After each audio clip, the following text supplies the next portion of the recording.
ሜቢ ዮኒ ለመረጃ ያክል እኔ መምህር አይደለሁም። ያው ለወደፊቱ መምህር እያልክ እንዳጠራኝ እኔ መምህር አይደለሁም እና እሱን ለማለት ያክል ነው። ስለዚህ ወደ ሀሳቡ እንግባ። በቃ ጋይስ ጀምሩ። ዊ ካን ስታርት። ጀምሩ። ናቱ ጀምር። ቀጥ ውሃዴ ይቅርታ እንዴ። አይ እኛ ቤት ፓስተርም ነብይም ምናምን ችግር ስለሌለው ብዬ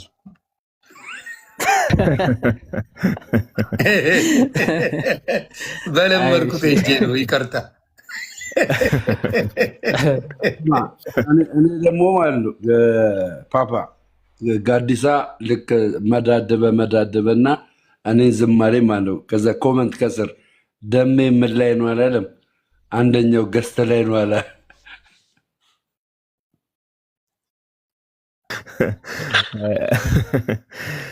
እሺ በቃ ጀምሩ። ዮሐዴ ጀምር። በቃ ቶሎ ሰዓታችን እንጠቀም። በጣም ጥሩ።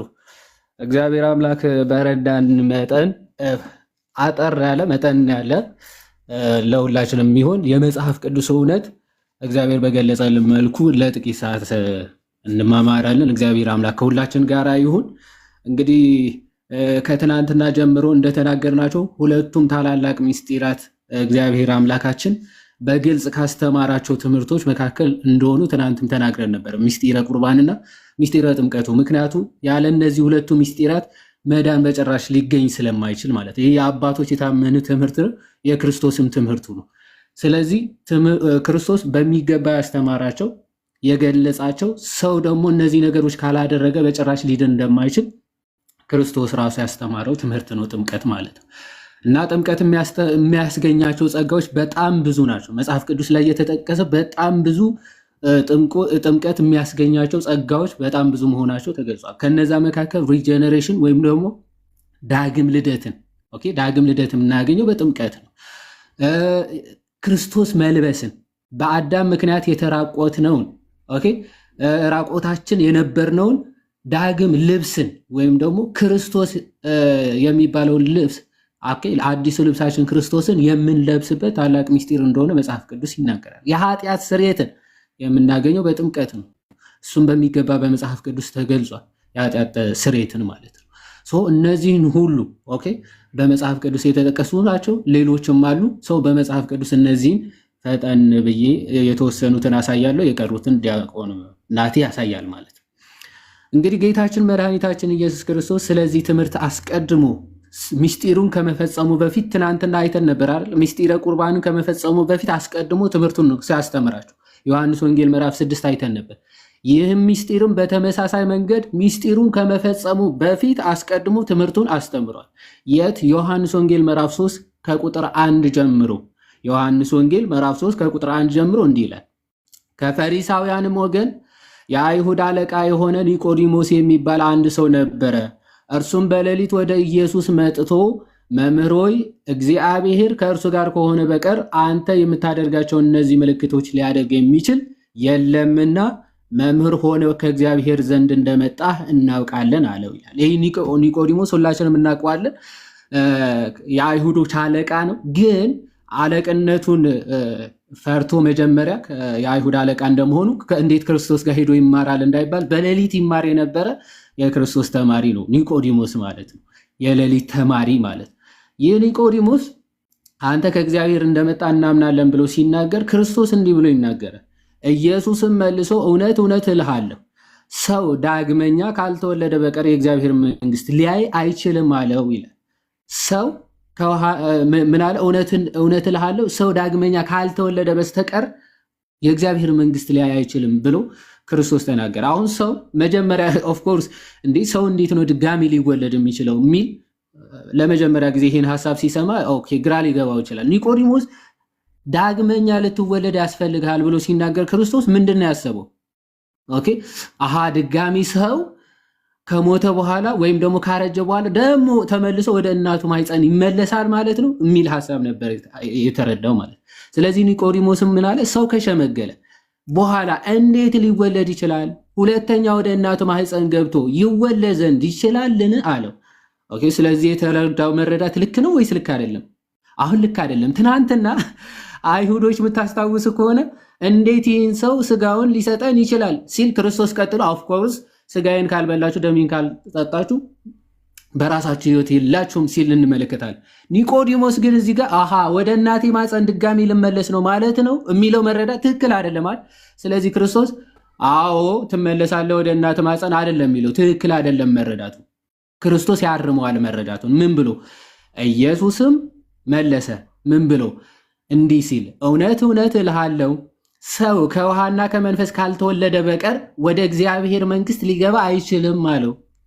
ኦኬ መወለጃው ወደ እናት ማህፀን ተመልሰ ሳይሆን ከውሃና ከመንፈስ ነው መወለጃው። ዳግም መወለጃው ውሃና መንፈስ ነው ብሎ በግልጽ ሲናገር እንመለከታል።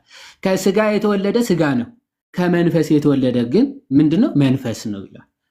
ያማ ከእናት የምትወለደው ልደትማ ስጋዊ ልደት ነው። ስጋዊ ሐሳብ ስጋዊ ፈቃድ ሊኖርህ ይችላል እንጂ መንፈሳዊ ሐሳብ ሊኖርህ አይችልም ማለት ሰው። ስለዚህ ሁለተኛው መንፈሳዊ ልደት መወለድ አለበት። ያ መወለጃው ምንድነው አለ? ውሃና መንፈስ ነው አለ። በየትኛውም የቤተ ክርስቲያን ታሪክ በየትኛውም የቤተ ክርስቲያን አባት ትምህርት ይህንን ክፍል ከጥምቀት ውጪ አድርጎ የፈታ ለናሙና አንድ አባት አይገኝም። ለናሙና ነው። ኦኬ ሁሉም አባቶች በምልአት ውሃና መንፈስ የተባለው ጥምቀት ነው ብለው ነው የሚያምኑ። ጀስቲን ማርቴር ፈረስት አፖሎጂ 61ኛው ጀስቲን ማርቴርስ ፈረስት አፖሎጂ 61ኛው ብትሄዱ ይህንን ለጥምቀት ይለዋል። ኤራኒየስን፣ ተርቱሊያን፣ ሲፕሪያን የትኛውም አባት ብትጠቅሱ ይህንን ከጥምቀት ውጭ አድርጎ የፈታ አባት ልታገኙ አትችሉም። ኦኬ ጌታችን አሁንም ቀጥሎ ማርቆስ ወንጌል ምዕራፍ 16 ከቁጥር 15 ጀምሮ እንዲህ ብሎ ይናገራል። መጀመሪያ የትምህርቱ ባለቤት ከሆነው ከአምላካችን ጀምር በሚል ማለት ማርቆስ 16 ከ15 ጀምሮ ምን ብሎ ይናገራል ጌታችን? ይኸው እንዲህም አላቸው ወደ ዓለም ሁሉ ሂዱ ወንጌልም ለፍጥረት ሁሉ ስበኩ ካለ በኋላ ቁጥር 16 ያመነ የተጠመቀም ይድናል፣ ያላመነ ግን ይፈረድበታል ይል። አሁን እዚህ ጋር ጌታችን ክሪስታል ክሊር በሆነ መንገድ ሰው የሚድነው ምን ሲሆን ነው ብሏል? ያመነ የተጠመቀም ይድናል። ለመዳን ሰው አምኖ መጠመቅ የግድ ያስፈልገዋል ብሎ ክርስቶስ እየተናገረ ምትላለች የሚለው በኤንድ ማለት ነው። ስለዚህ ሰው የሚድነው አምኖ እና ተጠምቆ ነው ብሎ በግልጽ ክርስቶስ ተናግሯል። ያመነ የተጠመቀም ይድናል፣ ያላመነ ግን ይፈረድበታል። እዚህ ጋር ብዙ ጊዜ ፕሮቴስታንት ወንድም እህቶቻችን የሚያነሷት ጥያቄ ያላመነ ግን ይፈረድበታል ነው የሚለው እንጂ ያላመነ እና ያልተጠመቀ ይፈረድበታል አይልም ይላሉ ብዙ ጊዜ። በጣም በሚገርም ሁኔታ አንድ ሰው ካላመነ ሲጀምር ወደ ጥምቀት ሊሄድ አይችልም አይደል? ሊጠመቅ ይችላል። ወንጌል ተሰብኮለት ክርስቶስ ጌታ ነው ብለው አይ አልቀበልም ብሎ ጥምቀት ግን ሊቀበል ይችላል? እንዴት ሊቀበል ይችላል? ወንጌሉ ሲጀመር ወንጌል ጥምቀትንም የያዘ ነው። ወንጌል ማለት ሰው የሚድነው አምኖ ተጠምቆ ነው የሚለውን ትምህርት ጭምር የያዘ ነው። ሰው ለመዳን ክርስቶስን መቀበል አለብህ፣ ማመን አለብህ፣ መጠመቅ አለብህ የሚለውን አላምንም ካለ ተጠመቅ ልትለው አትችልም። ምክንያቱ ሲጀመር በወንጌል እኮ አላመን፣ በትምህርቱ ሳይቀበል እንዴት ወደ ጥምቀት ሊሄድ ይችላል? ስለዚህ ያላመነ ሲል ከጅምሩ ትምህርቱን ያልተቀበለ ሰው ሊጠመቅ በጭራሽ ራሱ አይችልም። ለዛ ነው የጥምቀት የወንጌል ክፍል መሆኑ የምናውቀው መጽሐፍ ቅዱስ ሐዋርያት ሥራ ምዕራፍ 8 ኢትዮጵያዊ ጃንደረባ ታውቃላችሁ። ሐዋርያት ሥራ ምዕራፍ 8 ከቁጥር 34 ጀምሮ የኢትዮጵያዊ ጃንደረባን ታሪክ ትመለከታላችሁ። ትንቢተ ኢሳያስን እያነበበ ባለበት ሰዓት ፊልጶስ ይመጣና የምታነበው በውኑ ይገባሃልን ብሎ ሲጠይቀው የሚረዳኝ ወይም ደግሞ የሚያስተምረኝ ሳይኖር እንዴት ልረዳው እችላለሁ ይላል። በዚህ አጋጣሚ መጽሐፍ ቅዱስም እንደፈለግ ማውካት እንደማይቻል የሚረዳ የሚያስተምር እንደሚያስፈልግ ኢትዮጵያዊ ጃንደረባ ምስክር ነው። ስለዚህ ፊልጶስ ገብቶ ያስረዳዋል። ከትንቢተ ኢሳያስ ጀምሮ ክርስቶስን ሰበከለት ይልና ክርስቶስን ተሰበከለት ነው የሚለው። እንግዲህ ክርስቶስን ሰበከለት ካለ በኋላ ኢትዮጵያዊ ጃንደረባ ውሃ ባለበት አካባቢ ሲደርሱ እነሆ ውሃ እንዳልጠመቅ የሚከለክለኝ ማን ነው ይላል። ስለ ጥምቀት እዛ ክፍል ላይ ሰበከው የሚል አናገኝም። ወንጌል ሰበከው ሲባል ኢትዮጵያዊ ጃንደረባ ውሃ ሲያገኝ እንዴ ውሃ አለ ይኸው አሁን እንዳልጠመቅ ምን ይከለክለኛል ይላል። በወንጌል ስብከት ውስጥ ጥምቀት ኦፍኮርስ የወንጌል ክፍል ነው። ወንጌል ነው ጥምቀት ማለት። ስለዚህ ያ ስለተሰበከለት ውሃ ሲያገኝ እንዳልጠመቅ ምን ይከለክለኛል አለ። አዎ በክርስቶስ ካመንክ ተፈቅዶልሃል አለ። ስለዚህ አዎ የእግዚአብሔር ልጅ እንደሆነ አምናለሁ አለ። እንኪያስ ለመጠመቅ ተፈቅዶልሃል። ስለዚህ ሰው ሳያምን ኦኬ ሊጠመቅ ራሱ ወደ ጥምቀት ራሱ ሊሄድ በፍጹም ስለማይችል ወንጌሉን ሳይቀበል ዘንድ ሐዋርያ ቅዱስ ጳውሎስም ስለ ጥምቀት እንዲህ ብሎ ይናገራል። ቲቶ 3:5 ላይ ቲቶ 3:5 ላይ ምን ብሎ ይናገራል? እንደ ምሕረቱ መጠን ለአዲስ ልደት በሚሆነው መታጠብና በመንፈስ ቅዱስ በመታደስ አዳነን እንጂ እኛ ስላደረግነው በጽድቅ ስለነበረው ስራ አይደለም ይላል። ስለዚህ የዳነው በምንድን ነው አለ? ለአዲስ ልደት ወይም ደግሞ ዳግም የተወለድነው በምንድን ነው አለ? መታጠብና በመንፈስ ቅዱስ መታጠብ። ይኸው ከውሃና ከመንፈስ ማለት ጥምቀት ነው። ሐዋርያ ቅዱስ ጳውሎስ ምን ብሎ ገለጸው? በመታጠብና በመንፈስ ቅዱስ በመታደስ አዳነን ብሎ በግልጽ ይናገራል። ስለዚህ ሪጀነሬሽን ያገኘ ነው በጥምቀት መሆን ሐዋርያ ቅዱስ ጳውሎስ በግልጽ ይናገራል ማለት ነው። ሌላው ጥምቀት ክርስቶስን የምንለብስበት ጸጋ ነው። ክርስቶስን እንለብስበታለን። ይኸው ዳግም እንወለድበታለን። ሁለት ጥቅሶችን ከክርስቶስን ከሐዋርያ ቅዱስ ጳውሎስን ተመለከትን። ክርስቶስን የምንለብስበት ሚስጢርም ጭምር ነው። ገላትያ ምዕራፍ 3 ከቁጥር 26 ገላትያ 3:26 በእምነት በኩል ሁላችሁ በክርስቶስ ኢየሱስ የእግዚአብሔር ልጆች ናችሁና ካለ በኋላ ከክርስቶስ ጋር አንድ እንሆን ዘንድ ወይም ደግሞ ከክርስቶስ ጋር አንድ ትሆኑ ዘንድ የተጠመቃችሁ ሁሉ ክርስቶስን ለብሳችሁታልና ይላል። ኦኬ። ስለዚህ ክርስቶስን ለመልበስ ምን ያስፈልጋል አለ ሐዋርያ ቅዱስ ጳውሎስ? ጥምቀት። ገላትያ ምዕራፍ 3 ከቁጥር 27 ላይ ከክርስቶስ ጋር ምን ለመሆን አንድ ትሆኑ ዘንድ የተጠመቃችሁ ሁሉ ምን ብላችኋል ነው? ክርስቶስን ለብሳችሁታልና። ስለዚህ ክርስቶስን ለመልበስ ምን ያስፈልጋል? መጠመቅ ያስፈልጋል ማለት ነው።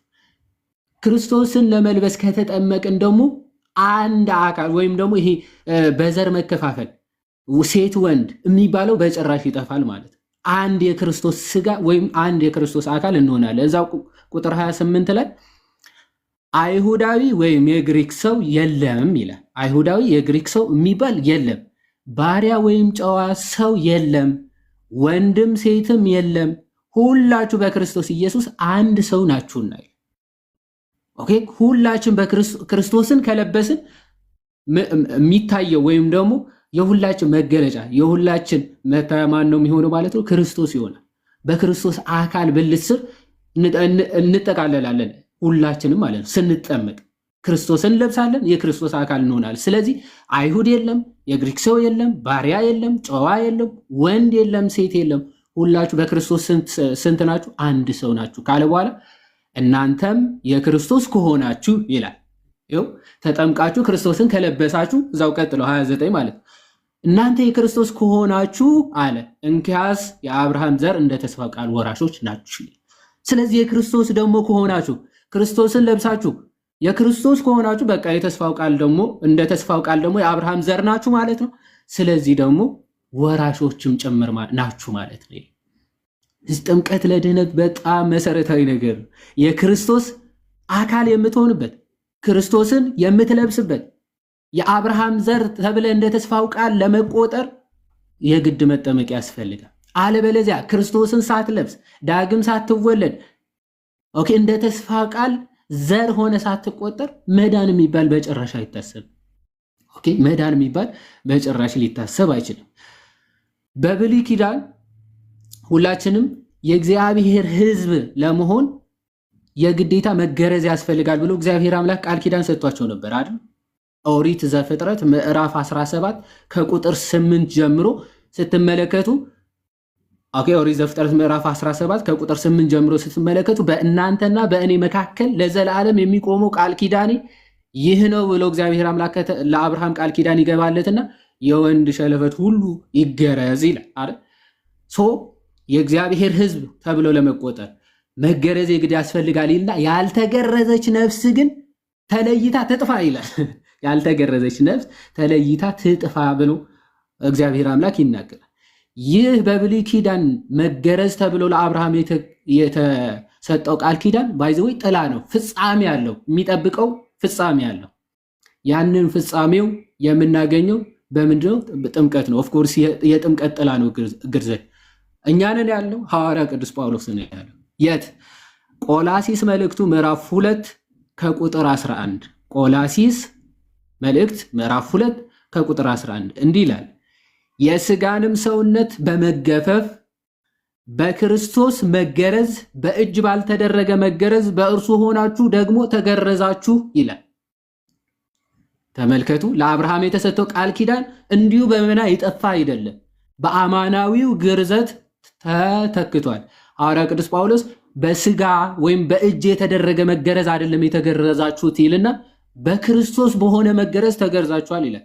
እንዴት ነው የተገረዝነው? ማለት ተገርዛችኋል። በምን? እንዴት? አዎ ኦኬ፣ ይቀጥላል። በእጅ ያልሆነ ነው፣ ትክክል። በክርስቶስ የሆነ ነው አለን። እሺ፣ ታዲያ እንዴት ነው የተገረዝነው? ቁጥር 12 በጥምቀትም ከእርሱ ጋር ተቀብራችሁ በጥምቀት ደግሞ ከሙታን ባስነሳው በእግዚአብሔር አሰራር በማመናችሁ ከእርሱ ጋር ተነሳችሁ ይላል።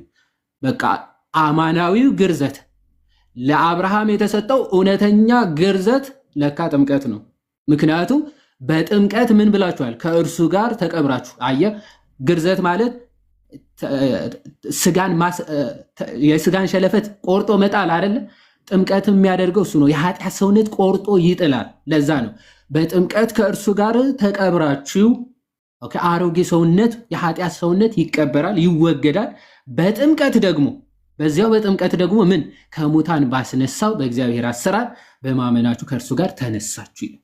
እዚህ ጥምቀት አሮጌ ሰውነታችን አስወግደን ልክ ሸለፈታቸው እንደሚወገደው ከዛ በአዲስ ህይወት ወይም ደግሞ እግዚአብሔር ከሙታን ባስነሳው በክርስቶስ በማመን ደግሞ ተነሳችሁ ብሎ በግልጽ ይናገራል።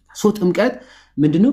አዲሱ ግርዘት ነው፣ ወይም ደግሞ የአዲስ ኪዳን ግርዘት ነው። የአዲስ ኪዳን ግርዘት ነው ሲባል ግን የስጋ ሸለፈት ወይም ደግሞ የስጋ ሰውነት አይደለም የሚገረዘው፣ የኃጢአት ሰውነት ነው። እሱ ሮሜ ምዕራፍ 6 ያለውን ልናገርና ሌላው ለወንድሞች ልተውላችሁ። ኦኬ፣ ሮሜ ምዕራፍ 6 ከቁጥር 1 ጀምሮ እስቲ ግርዘቱ ወይም ደግሞ የሚወገደው ስጋ ምንድን ነው የሚለውን ሐዋርያ ቅዱስ ጳውሎስ ሲናገር እንዲህ ይላል። ሮሜ ምዕራፍ 6 ከቁጥር 1 እንግዲህ ምን እንላለን? ጸጋ እንዲበዛ በኃጢአት ጸንተን እንኑርን? አይደለም ይላል። ጸጋ እንዲበዛልን ብለን ዝም ብለን በኃጢአት መጽናት ለክርስቲያን የተፈቀደ ነው? አይደለም። ለምንድን ነው የማይፈቀድለት? በኃጢአት ጸንቶ እንዲኖር ለክርስቲያን ለኃጢአት የሞትን እኛ ወደፊት እንዴት አድርገን በእርሱ እንኖራለን? በቃ ለኃጢአት ሞተን አለኛ። ለኃጢአት ከሞትን እንዴት ነው በኃጢአት ደግሞ ጸንተን ልኖር ምንችለው? ክርስቲያን ሆነ ኃጢአት እየሰራን እንዴት ልንኖር እንችላለን ብሎ ሐዋርያ ቅዱስ ጳውሎስ ይናገራል። እንዴ ለኃጢአት ሞተናል? ሐዋርያ ቅዱስ ጳውሎስ ለሮሜ ክርስቲያኖች ባይዘው ለኃጢአት ሞታችኋል እያላቸው ነው። ለኃጢአት ከሞታችሁ እንዴት ነው በኃጢአት ጸንታችሁ የምትኖሩት እያላቸው ነው። ኦኬ፣ በኃጢአት እንዴት ነው የሞቱ? የሮሜ ክርስቲያኖች ለኃጢአት እንደሞቱ ያውቃሉ፣ እንዴት እንደሞቱ ጭምርም ያውቃሉ። ስለዚህ ሐዋርያ ቅዱስ ጳውሎስ እንዴት ነው ለኃጢአት ምን ሞተው የሚለውን ቀጥሎ ቁጥር 3 ሲናገር ወይስ ከክርስቶስ ኢየሱስ ጋር አንድ እንሆን ዘንድ የተጠመቅን ሁላችን ከሞቱ ጋር አንድ እንሆን ዘንድ እንደተጠመቅን አታውቁምን? ይላል። በጣም በሚገርም ሁኔታ ከክርስቶስ ሞት ጋር አንድ ለመሆን ተጠምቀናል ይላል። አንድ ከክርስቶስ ሞቱ ጋር የመስቀል ስራው ጋር አንድ ለመሆን መጀመሪያ የሰው ልጅ መጠመቅ የግድ ያስፈልጋል። ኦኬ፣ ከክርስቶስ ሞቱ ጋር አንድ እንሆን ዘንድ እንደተጠመቅን አታውቁምን? እናውቃለን። እኛ ክርስቲያኖች አሁን የተጠመቅነው ለምንድን ነው? ከክርስቶስ ሞት ጋር አንድ ለመሆን ነው የተጠመቅነው። አንድ ለመሆን ሊትራሊ አንድ ለመሆን። ስለዚህ አታውቁም ወይ ብለው ሐዋርያ ቅዱስ ጳውሎስ በደንብ እናውቃለን። ቀጥሎ ቁጥር 4 እንግዲህ አለ ክርስቶስ በአብ ክብር ከሙታን እንደተነሳ እንዲሁ እኛም በአዲስ ህይወት እንድንመላለስ አለ ከሞቱ ጋር አንድ እንሆን ዘንድ በጥምቀት ከእርሱ ጋር ተቀበርን።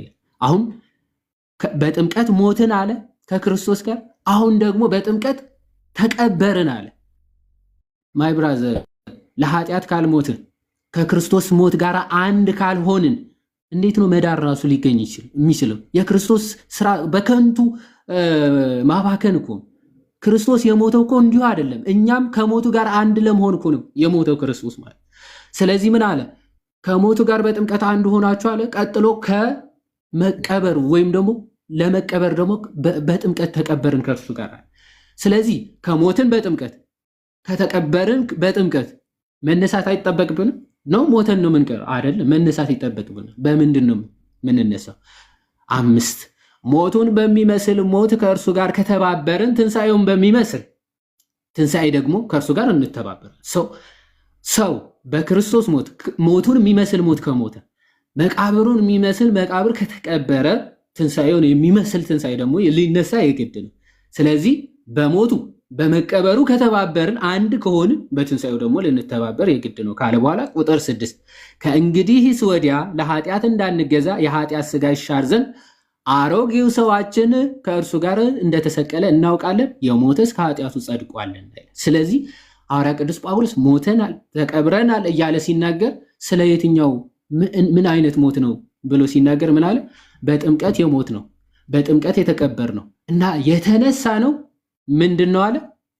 አሮጌ ሰዋችን የኃጢአት ሥጋችን ነው ብሎ በግልጽ ይናገር። የኃጢአት ሥጋ ይሻር ዘንድ ኦኬ በአዲስ ሕይወት እንድንመላለስ ከሞቱ ጋር ከትንሣኤው ጋር አንድ ሆነናል ብሎ ሐዋርያ ቅዱስ ጳውሎስ በግልጽ ሲናገር እንመለከት። ስለዚህ ጥምቀት ከክርስቶስ ሞትና ትንሣኤ ጋር አዲስ ሕይወት አዲስ ማንነት ይዞ ለመነሳት የመጀመሪያ ሪጀነሬሽን ኦኬ የመጀመሪያ ኢኒሻል ሳሊቬሽን አምኖ በመጠመቅ የሚገኝ ነው። ኦኬ ሰው ከዚህ አንጻር የሚታይ ነው። እግዚአብሔር ይስጥልኝ። ወንድሞች ይቀጥሉ። ቃልዮት ያሰማልን። ዮሐዴ እግዚአብሔር ያክብርልን። ፓፓ በጣም ደስ በሚል ሁኔታ ነው ያብራራኸው። ጆሮ ሰጥቶ ለሰማ በጣም ሙሉ ያወራሁም ነገር ቢብሊካል ነው፣ መጽሐፍ ቅዱሳዊ ነገሮች ናቸውና ሜቢ ወደ ዲያቆን ናታኒም ከመሄዳችን በፊት ዮኒ የተጠቀሱ ጥቅሶችን ሜቢ ታች ላሉ ሰዎች ሪፍሬዝ ማድረግ የምትፈልግ ሆነ ወደ አንተ ልምጣ። ያ እንግዲህ የጠቀሰው ጥቅስ ወንድማችን ዮሐንስ 3 ቁጥር 1 እስከ 5 ማርቆስ 16 ጀምሮ ማርቆስ ምዕራፍ 16 የሐዋርያት ሥራ ምዕራፍ 8 ቁጥር 34 ቲቶ 3 ምዕራፍ 3 ቁጥር 5 ገላትያ ምዕራፍ 3 ቁጥር 26 ዘፍጥረት 17 8 እሱ ከመግረዝ ጋር በተያያዘ ነው። ቆላሲያስ 2:1 ነው፣ እሱም አብሮ የሚሄድ ነው። እንዲሁም ቆላሲያስ 2 እዛው ላይ ከቁጥር 12 ምዕራፍ ቁጥር 2 ከ12 ጀምሮ ያለው ነው። ሮሜ 6 ከ1 እስከ 5 ያለው ሙሉ ይሄኛው ጥምቀት መስት እንደሆነ አብሮ ከድህነት ጋር የሚሄድ አብሮ የሆነ ነገር እንደሆነ በደንብ አድርጎ የሚያስተምር ነው። እዚህ ላይ ጥያቄ ያለ የምለው ሰው አለ ብዬ አላስብም እና በጣም በጣም ደስ ብሎኛል። በደንብ ኖትም ይዣለሁ። ተባረኩልኝ። አመሰግናለሁ። እናመሰግናለን ዮኒ። ያው ታች ያላችሁ ሰዎች ጥቅሶቹን ያዙ። ኦፍኮርስ ከዚህ ላይቭ ከወጣችሁም በኋላ አሁን ዮኒ የነገራችሁን ጥቅሶች ደግሞ ራሳችሁ ቤታችሁን ቁጭ ብላችሁ አቴኒ ታይምቲ ማንበብ ትችላላችሁ። ብዙ ፕሮቴስታንቶች ኮመንት ላይ እያየ ነው እና ችግር የለውም፣ ጥያቄ የምትጠይቁበትን ሰዓት እንሰጣለን። አሁን 40-80 እያላችሁ የምትጽፉበትንም የፌዝ የሚመስል ነገር ችግር የለውም፣ እኛ ጋር መታችሁ ታውቃላችሁ። ታሪፍ አይቸኩልም። አይዞን 40-80 ይገባናል እና ያስተምሯቸዋል። ያ ወደዛም የምንመጣ ይሆናል። እሺ ዲያቆን ናታኒም ይቀጥላል። እናቱ ከመቀጠለ በፊት ግን ልደትሻ እና አንትሽ ሰላም በሉ። እንዴት ናችሁ? እንደምን ቆያችሁ? ማታ በጣም ረጅም ሰዓት አምሽቼ ነበር ላይቭ ላይ እና እርሊ መነሳት አልቻልኩኝም። ዮኒ ሰላም ብያለው። ጋዲ፣ ደሜ፣ ናቲ፣ ዮሐዴ፣ መኩ፣ አንትሽና እዚህ ውስጥ ያላችሁ ክርስቲያን ወንድሞች እህቶቻችን ሰላም ብያለሁ። ሁላችሁ ነው ዌልካም። ልደትሻ እንኳን ደህና መጣ። አንተሽ ሰላም በለንሽ። ሰላም ለእናንተ ሁላችሁ። ክርስቶስ ሰላም ከኔም ከእናንተ ጋር ይሁን። ዮኒ እንዲሁም ወንድሞች እንኳን ሰላም መጣችሁ። እግዚአብሔር ያክብርልን። እሺ እንኳን ደህና መጣችሁ ሁላችሁም። እሺ ቀጥሎ ደግሞ ወደ ዲያቆን ናታኒም እንሄዳለን። የዋህድ መጽሐፍ ቅዱስ ላይ ያሉ ሐሳቦችን ያነሳልናል። እናቱ ደግሞ የቀሩ ከጥምቀት ጋር የሚገናኙ መጽሐፍ ቅዱስ ላይ ያሉ ሐሳቦችን ታነሳልናል። ከዛ ሜቢ በአካሄድ ደረጃ ልደት ወደ አንተ እመጣለሁ። አንዳንድ ያዘጋጀውልህ ጥያቄዎች አሉ ልደትሻ። ፕሮቴስታንቶች ገብተው የሚጠይቁ ከሆነ ጥሩ፣ ግን ሁሌ ጥምቀት ላይ የሚነሱ ኮመን የሆኑ ጥያቄዎች አሉ፣ 1-5-6 ጥያቄ። እነሱን ጥያቄዎች ደግሞ ልደት ዛሬ እነሱን ጥያቄዎች አንተ አድሬስ ታደርግልናለህ ማለት ነው። ሜቢ ጥያቄው ላይ እንትን ማለት የምትፈልግ ከሆነ ቴሌግራም ላይ ልልክልህ እችላለሁ። አንዳንድ ነገሮች ማየት ከፈለክ ልትሻ ይመቻል ያካሄድ። ምን አልከኝ ጋዲ? ቅርታ። አይ ኦልሬዲ አሁን ርዕስ ስለተከፋፈል አንተ ደግሞ አንድ 5-6 ጥያቄ ፕሮቴስታንቶች ከገቡ ጥሩ፣ ካልሆነ ግን አንድ 5-6 ጥያቄ ያወጣዋቸው ስላሉ ኮመንሊ ብዙ ጊዜ የሚጠየቁ ጥያቄዎች ቀላል ጥያቄዎች ናቸው። እነሱን አድሬስ አደርጋቸዋለሁ።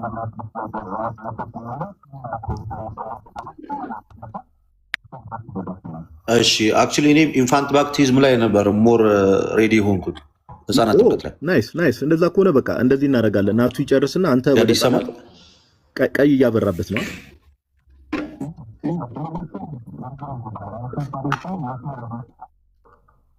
ያለበት ቦታ ቤት ነህ? ሌላ ቦታ ነህ? ልደትሻ ትንሽ ድምፅ አለ። ቀይ ያበራበታል። እስቲ ታፕ ኮፒ ሊንክ እያደረጋችሁ ኔትወርክም ሊሆን ይችላል። እንትን ይበል በቃ ይሁን፣ ችግር የለውም። ዲያቆን ናታን የሚቀጥልና ቀጣይ እሱ እንዲያውም በህፃናት ላይ ያደረገው ነገር በጣም ልዩ ነው። እሱ ነው ሞር ትምህርት ብዬ የማስበው። ብዙ ጊዜ ኮንፍሊክት የሚፈጥረው እሱ ነው። ሳታምኑ እንዴት ተጠመቃችሁ ብለው ነው የሚያዝጓቸው አብዛኛዎቹ። መካነ ኢየሱስ እያጠመቀች የኦርቶዶክስ ሲሆን አይቻልም። ደስ የሚለኝ እሱ ነው። ለማንኛውም እንሄድበታለን። ናይስ። በቃ እናቱ ወደ አንተ ልምጣ። ዲያቆን ናታንም ቀጥል ባባ። እሺ ይሰማል ድምፄ በትክክል? እናንተ ሰዎች ቃሎት ያሰማልን። ዮኒ በድጋሚ ሰላም ብያለሁ። ሁላችሁንም ሰላም ብያለሁ። ታች ያላችሁ ቃሎት ያሰማልን። ዮሐዴ ብዙ ነገር ተነስቷል እና ትንሽ ነገር አጠር አድርጌ ለመናገር ሞክራለሁ ማለት ነው። እንግዲህ ወንድማችን ዮሐንስ 3ን ሲጠቅስ አይታችኋል እና ከዛ ስር ግን ዮሐንስ 3 ስታነቡ ዳግም ሰው መወለድ ሰው ዳግም የሚወለደው ከውሃና ከመንፈስ ነው ብሎ ከተናገረ በኋላ ጌታችን መድኃኒታችን ኢየሱስ ክርስቶስ ለኒቆዲሞስ እንዲህ የሚል ጥያቄ ጠይቀዋል እና ብዙ ፕሮቴስታንቶችም የሆኑ ከኛ ቤተ እምነት ውጭ ከኦርቶዶክስ ውጭ ያሉ ሰዎች ይህንን ቃል ልብ አይሉትም። አንተ የእስራኤል መምህር ሆነ ሳለ ይህን እንዴት አታውቅም የሚል ነው። ኦኬ ምን አገናኘው ከዳግም ልደት ጋር ወይ ደግሞ ከጥምቀቱ ጋር ወይ ደግሞ ሰው ዳግም መወለድ አለበት ከሚለው ትምህርት ጋር የእስራኤል መምህር መሆን ምን አገናኘው የሚለውን ነገር እንመለከታለን። እና ሁላችሁ ማወቅ ያለባችሁ ነገር ብሉይ ኪዳን ለአዲስ ኪዳን ጥላው ነው። ኦኬ ሻዶ ነው እና አካሉ ሲመጣ ጥላው ቦታ ይለቃል አይደለ? ስለዚህ በብሉይ ኪዳን የምናያቸው ነገሮች ለሚመጣው ስለ ክርስቶስ የሚናገር ነው። ለዛ ነው መጽሐፍት እናንተ መጽሐፍት ትመረምራላችሁ ሕይወት ያለ የሚገኝ ይመስላችኋል፣ ግን መጽሐፍት ሁሉ ስለኔ ያወራሉ ያለው ክርስቶስ ማለት ነው። ጌታችን ይህን ያነሳው እንግዲህ እስራኤላውያን እንግዲህ መምህሩን ጨምሮ ትንቢት ነበረ ወይ ደግሞ በምሳሌ ደረጃም የቀረበ ነገር ነበር። ለምን? ለጥምቀቱ ወይ ደግሞ ሰው ልጅ ዳግም መወለድ እንዳለበት፣ አሮጌው ስጋ መወገድ እንዳለበት። ምክንያቱም ለምን መሰላችሁ? አሮጌ ስጋ እያለን የምንናገረው ወይ ደግሞ መጽሐፍ ቅዱስ የሚናገረው ለምንድን ነው? ሁለት ሰዎችን በሮሜ መልእክት ያነጻጽራል አይደለ? አንደኛው ማን ነው? የመጀመሪያው አዳም ነው። ሁለተኛው አዳም ጌታችን መድኃኒታችን ኢየሱስ ክርስቶስ ነው። እና በመጀመሪያው አዳም የተቀበልነው ህይወት አለ፣ የምንሄደው የኖርነው የመጣንበት ህይወት አለ እና እሱ ህይወት የሞት ህይወት ነው።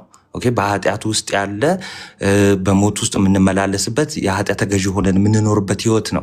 ስለዚህ ይሄ ህይወት መቀየር አለበት። ስለዚህ በአንዱ አዳም በኩል የገባው ኃጢአት ወይ ደግሞ በአንዱ አዳም በኩል የገባው ሞት መሻር አለበት። ለዚህም ነው ሰው የሆነው።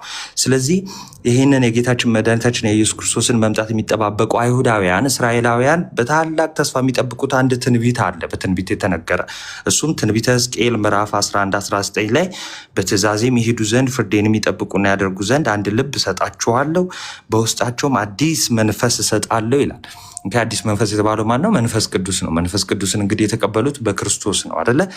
በክርስቶስ ይህንን መንፈስ በቤተ ክርስቲያን ላይ አትረፍርፎ አፍሶታል። ልክ ቲቶ 3:5 ጀምሮ እንደሚናገረው ማለት ነው። አዲስ ልብ እሰጣችኋለሁ አለ። አዲስ ልብ የተባለ የትኛው ነው? ምን ይሄ የስጋው የሚታየው ልብ ወጥቶ ሌላ አዲስ ልብ አይደለም። የታደሰ ክርስቶሳዊ የሆነ ማንነት ማለት ነው። እሺ ለዛ ነው ልብ አምላክ ዳዊት ንጹሕ ልብን ፍጠርልኝ አለው። ኦኬ ይሄ አዲስ ልብ እንግዲህ የስጋ ልብ ነው ወይም ደግሞ የድንጋይ ልብ የሚባለው ይሄ ከአዳም ይዘን የመጣ ነው። የደነደነውን ልብ እሱን አስወግዶልን አዲስ ልብ እንደሚሰጠን ነው የሚነግረን። ኦኬ ለዛ ነው እዛው ዝቅ ብሎ ከስጋቸውም ውስጥ የድንጋዩን ልብ አወጣለሁ የስጋንም ልብ እሰጣቸዋለሁ እነርሱም ሕዝብ ይሆኑኛል እኔም አምላክ ሆናቸዋለሁ። ይህ ግን የሚሆነው ጥሩን ውሃ እረጭባቸዋለሁ ይላል። ስለዚህ ይሄ ጥሩ ውሃ ይረጫል፣ ከዛ አዲስ ልብ ይሰጠናል። ከዛ በኋላ ያ የድንጋዩ ልብ ደግሞ ይወጣል ማለት ነው። አሮጌው የሆነው የደነደነው ልብ የሚወጣው የቆሸሸው በሞት ጥላ ስር ወይ ደግሞ በኃጢአት ተገዥነት ስር የነበረው የኃጢአት ስጋ የተባለው ተወግዶ ንጹህ ልብ የሚፈጥርልን እንግዲህ በጥምቀት እንደሆነ ይናገራል። ለዛ ነው ጌታችን ምን አለ? አንተ የእስራኤል መምህር ሆነ ሳለ ይሄ እንዴት አታውቅም?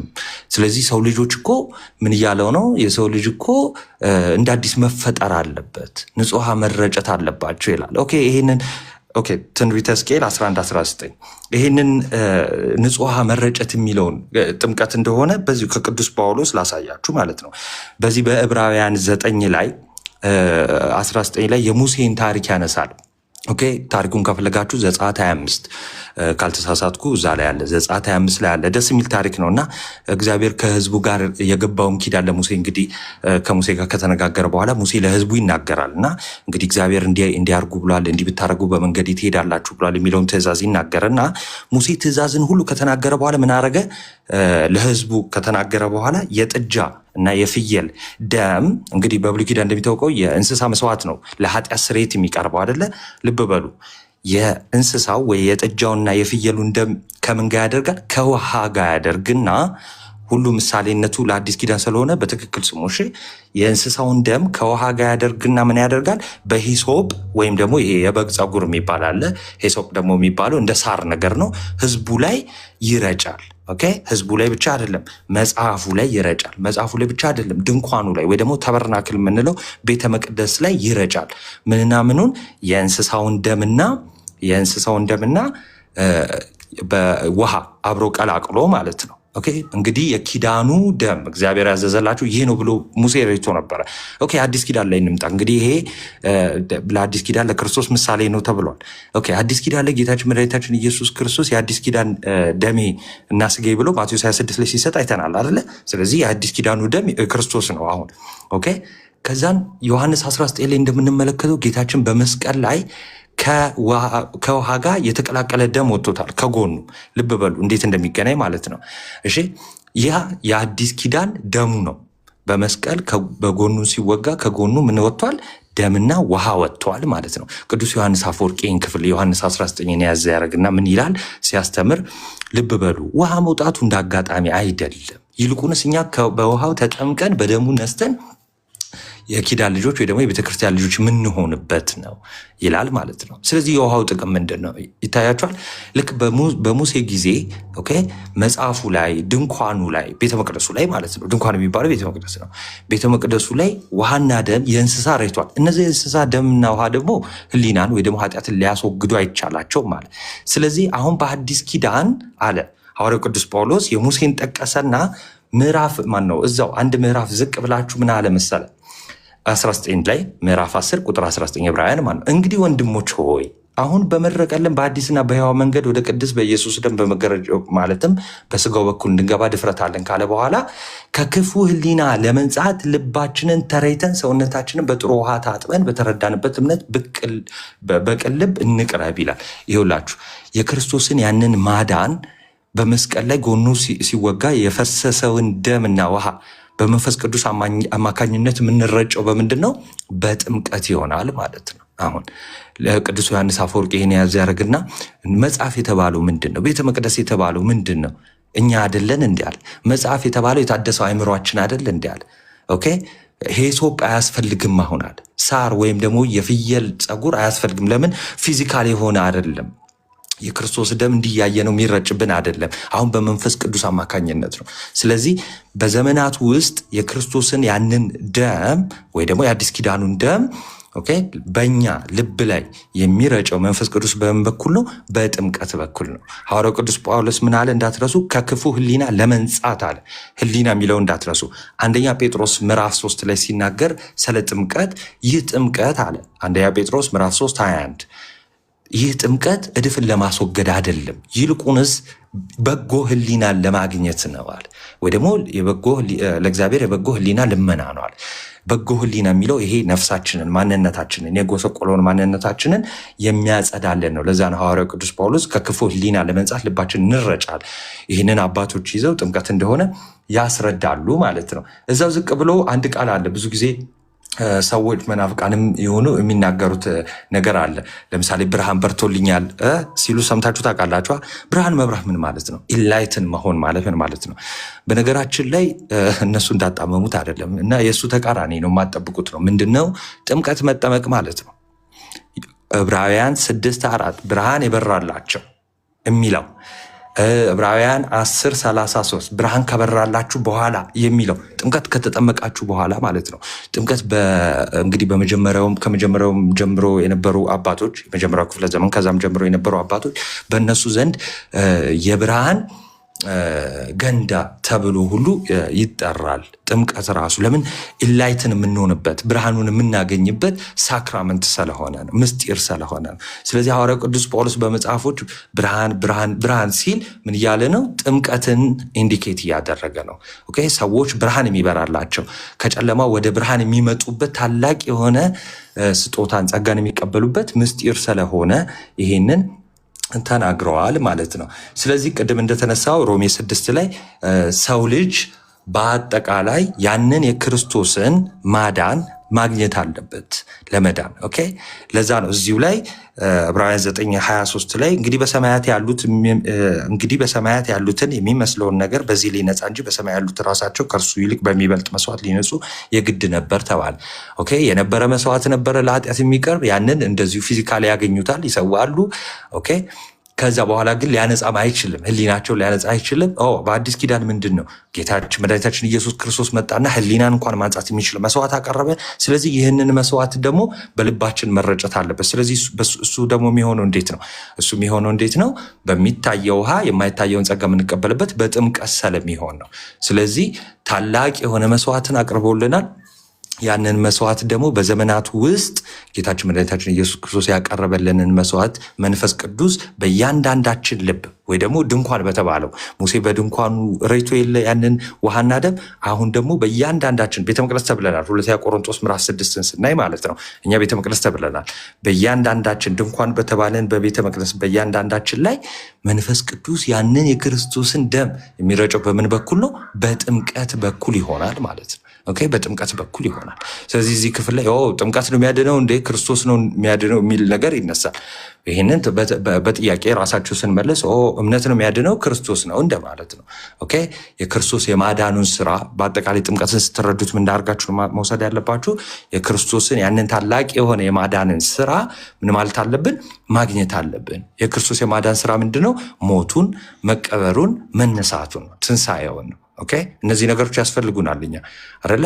ስለዚህ ለኃጢአት እንዳንገዛ ወይ ደግሞ ኃጢአት እንዳይገዛን፣ ለኃጢአት ብቻ አይደለም ለሞት እንዳንገዛ እነዚህ የክርስቶስ የማዳን ስራ ያስፈልገናል። ስለዚህ ይህንን የምናገኘው ልክ ቅድም እንደተጠቀሰው ሮሜ 6 ላይ በምን ይሆናል? በጥምቀት ከእሱ ጋር በመተባበር ይሆናል ማለት ነው። ለዛ ነው ቅዱስ ዮሐንስ አፈወርቅም ይህንን ጥምቀት ምን ብሎ ይጠራዋል? መስቀል መቀበሪያ ብሎ ይጠራዋል። ስለዚህ አሮጌ ሰዋችን ከክርስቶስ ጋር የሚሰቀልበት ነው። ስለዚህ የምንሞተው ከክርስቶስ ሞት ጋር አንድ የምንሆነው አሮጌ ሰዋችን ወይ ደግሞ ለኃጢአት የምንሞተው በጥምቀት ከሆነ እንግዲያውስ ሮሜ 6:6 ምን ይላል? የሞተስ ከኃጢአቱ ጸድቋል ይላል። ስለዚህ ሰው ልጅ ለመጽደቅ ምን ማለት አለበት? መሞት ያስፈልገዋል ማለት ነው። ከኃጢአቱ ለመጽደቅ ሰው ልጅ መሞት ያስፈልገዋል። የሚሞተው እንዴት ነው? በጥምቀት ነው። ለዛ ነው ሮሜ 6:6 ምን አላልኳችሁ? የሞተስ ከኃጢአቱ ጸድቆ።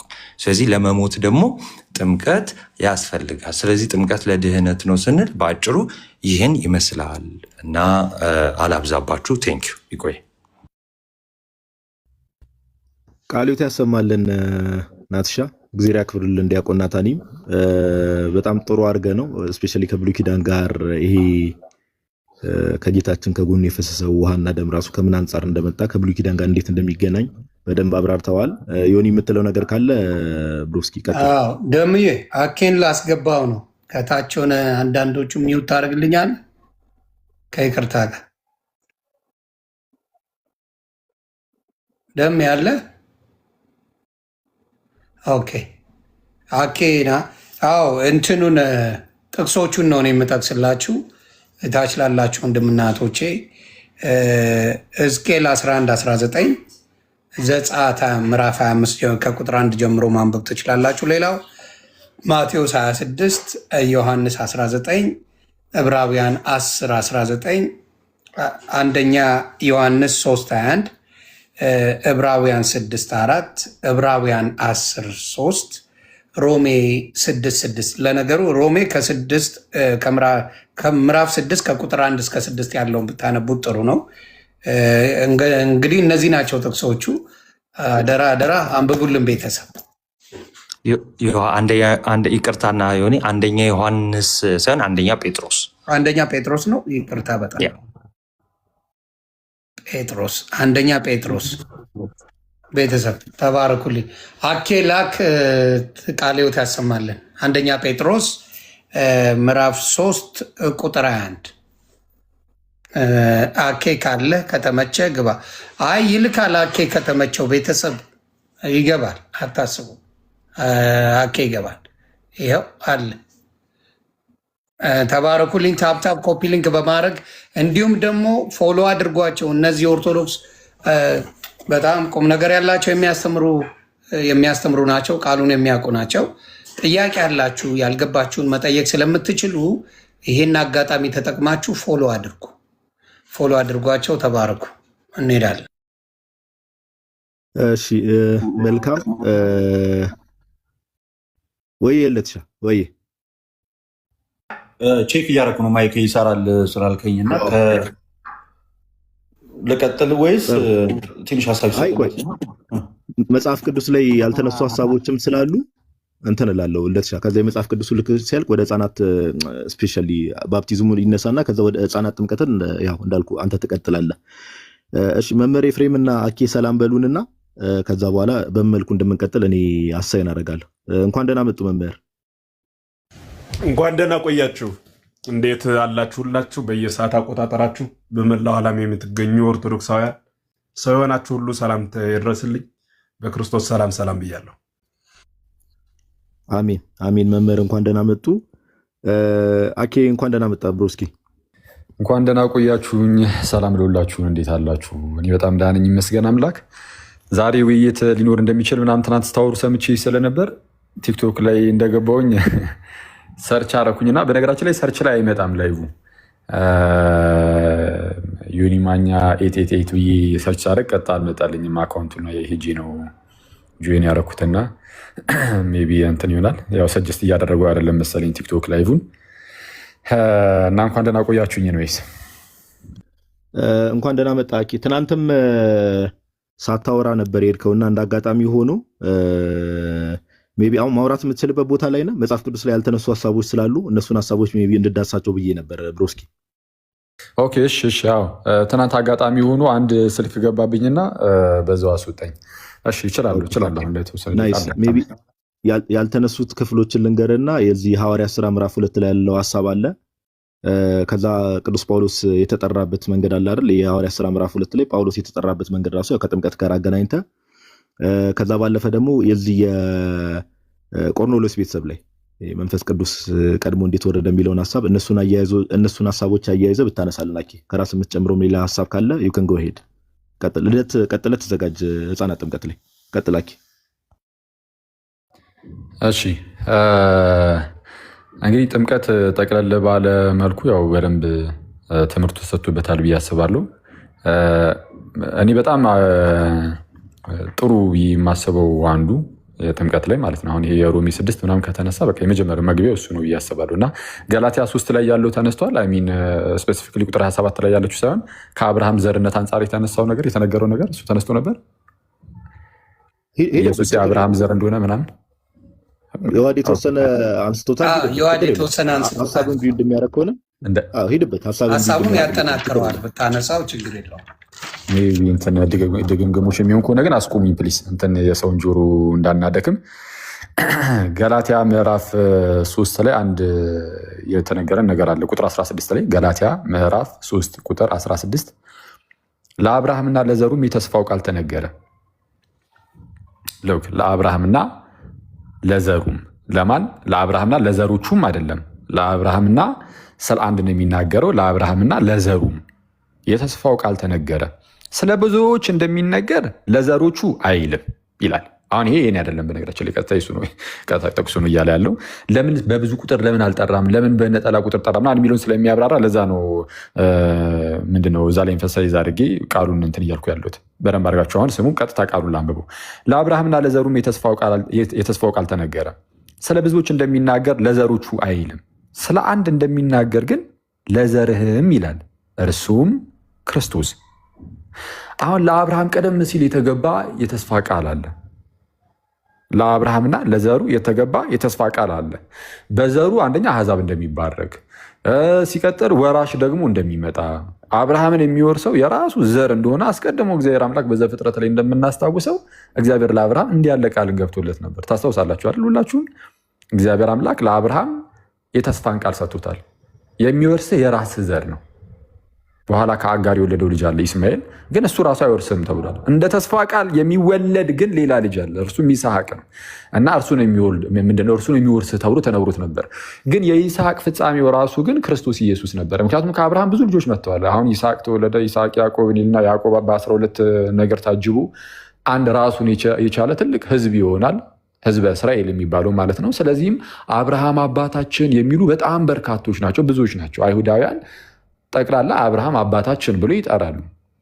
ግን አሕዛብ በዘርህ ይባረካሉ የሚል ታላቅ ቃል ነበርና አስቀድሞ ለአብርሃም የተሰጠው ቃል ያቺን በዘርህ የምትለዋን በነጠላ ቁጥር ለአንድ ግለሰብ ብቻ እንደሚሰጥ እንደሷ እንዳለች ጳውሎስ ይወስዳትና እዚህ ገላትያ ጋር አምጥቶ አይ ዘር ነው የሚለው፣ ዘሮች አይልም።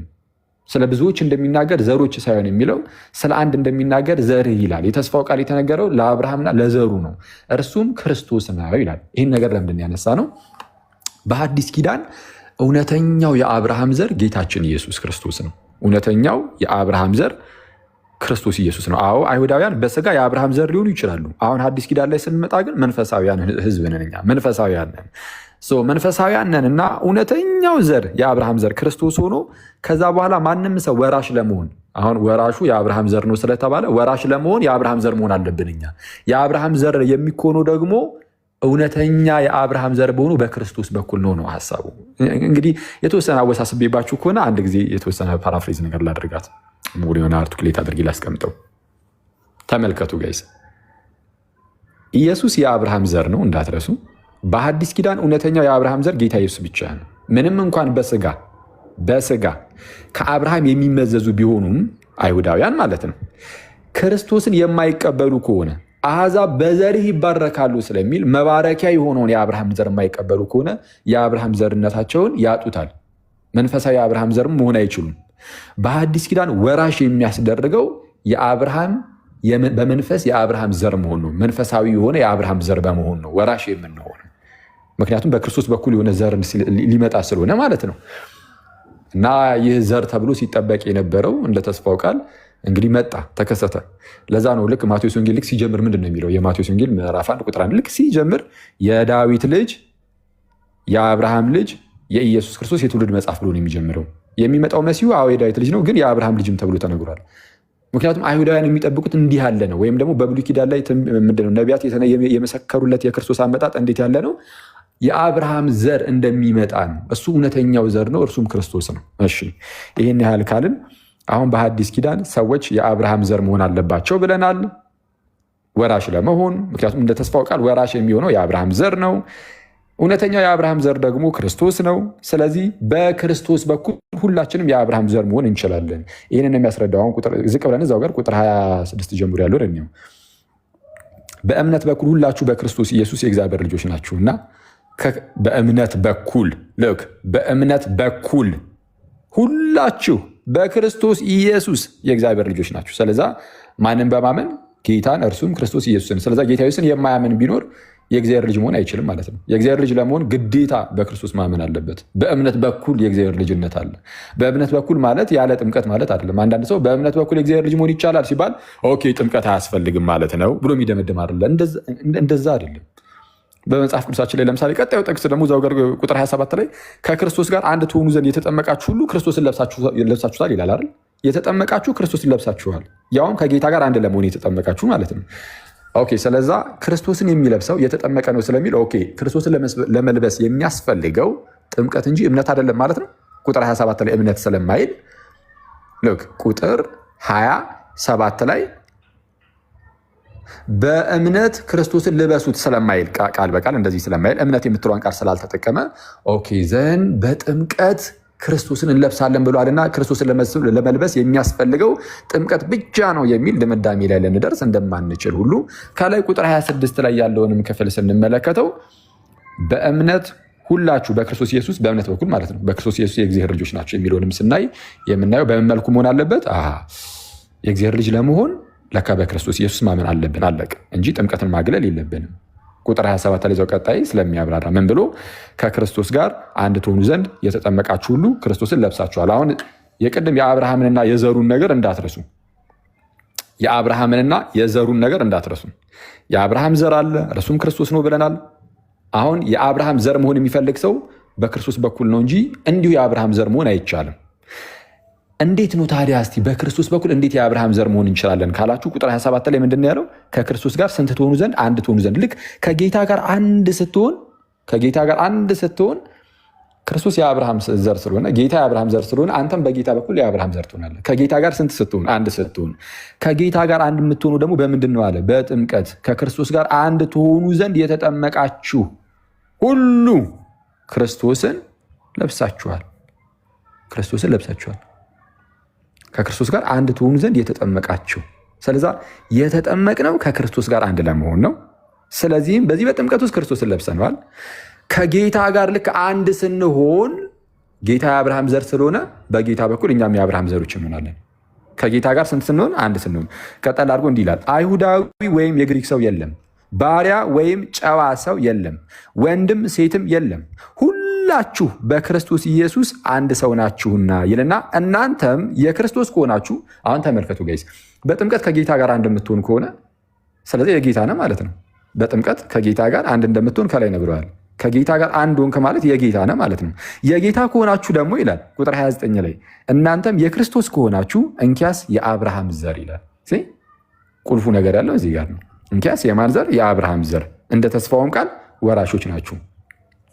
እኔ እዚህ ጋር አንድ ልባም ሰው ወራሽ መሆን የሚፈልግ ማለት አፍተሮል እንግዲህ በክርስትና ውስጥ ሰው የሚንቀሳቀሰው በቃ ወራሽ ሆኖ ከጌታ ጋር ለመኖር ነው አይደል? ወራሽ መሆን የሚፈልግ ሰው ካለ ይህንን ነገር ልብ ሊለው ይገባል። በቃ ይኸው መጽሐፍ ቅዱሳችን እንደው ክሪስታል ክሊር በሆነ መልኩ የሚያስቀምጥልን ነገር ምንድን ነው? ወራሽ መሆን ከፈለጋችሁ የአብርሃም ዘር መሆን አለባችሁ አለ። የአብርሃም ዘር ከሆናችሁ እንደ ተስፋው ቃል ወራሾች ናችሁ አለ። የአብርሃም ዘር ለመሆን ደግሞ የክርስቶስ መሆን አለባችሁ አለ። አሁን ልባም ሰው በቃ ኦኬ እኔ ወራሽ መሆን ፈልጋለሁ ብሎ ይመጣና ወራሽ ለመሆን ደግሞ የአብርሃም ዘር መሆን አለበት ሲል ከተባለ በመጽሐፍ ቅዱስ እንግዲህ መጽሐፍ ቅዱስን የሚወድ ሰው ካለ ብዙ ፕሮቴስታንት ወንድሞቻችን መጽሐፍ ቅዱስን እንደሚወዱ ይነግሩናል። እና እኛም ደግሞ ካለን ፍቅር የተነሳ ለእነርሱም የስ እንቀበላቸዋለን፣ ጥሩ ነው ይኑራችሁ፣ ደስ ይለናል እንላለን። የምርም መጽሐፍ ቅዱስን እንደምትወዱ ግን የምናውቀው ምን ስታደርጉ ነው? መጽሐፍ ቅዱስ የሚላችሁን አሜን ብላችሁ ስትቀበሉ ነው። አንቀበልም ካላችሁ እና አንዳንድ በተለምዶ ከተለያዩ መምህራኖቻችሁ የተቀበላችሁትን ትምህርት ለማንገዝ ሲባል መጽሐፍ ቅዱስን እምቢ የምትሉ ከሆነ ግን እንዴት ይሆናል? መውደዳችሁ በምን ይገለጻል?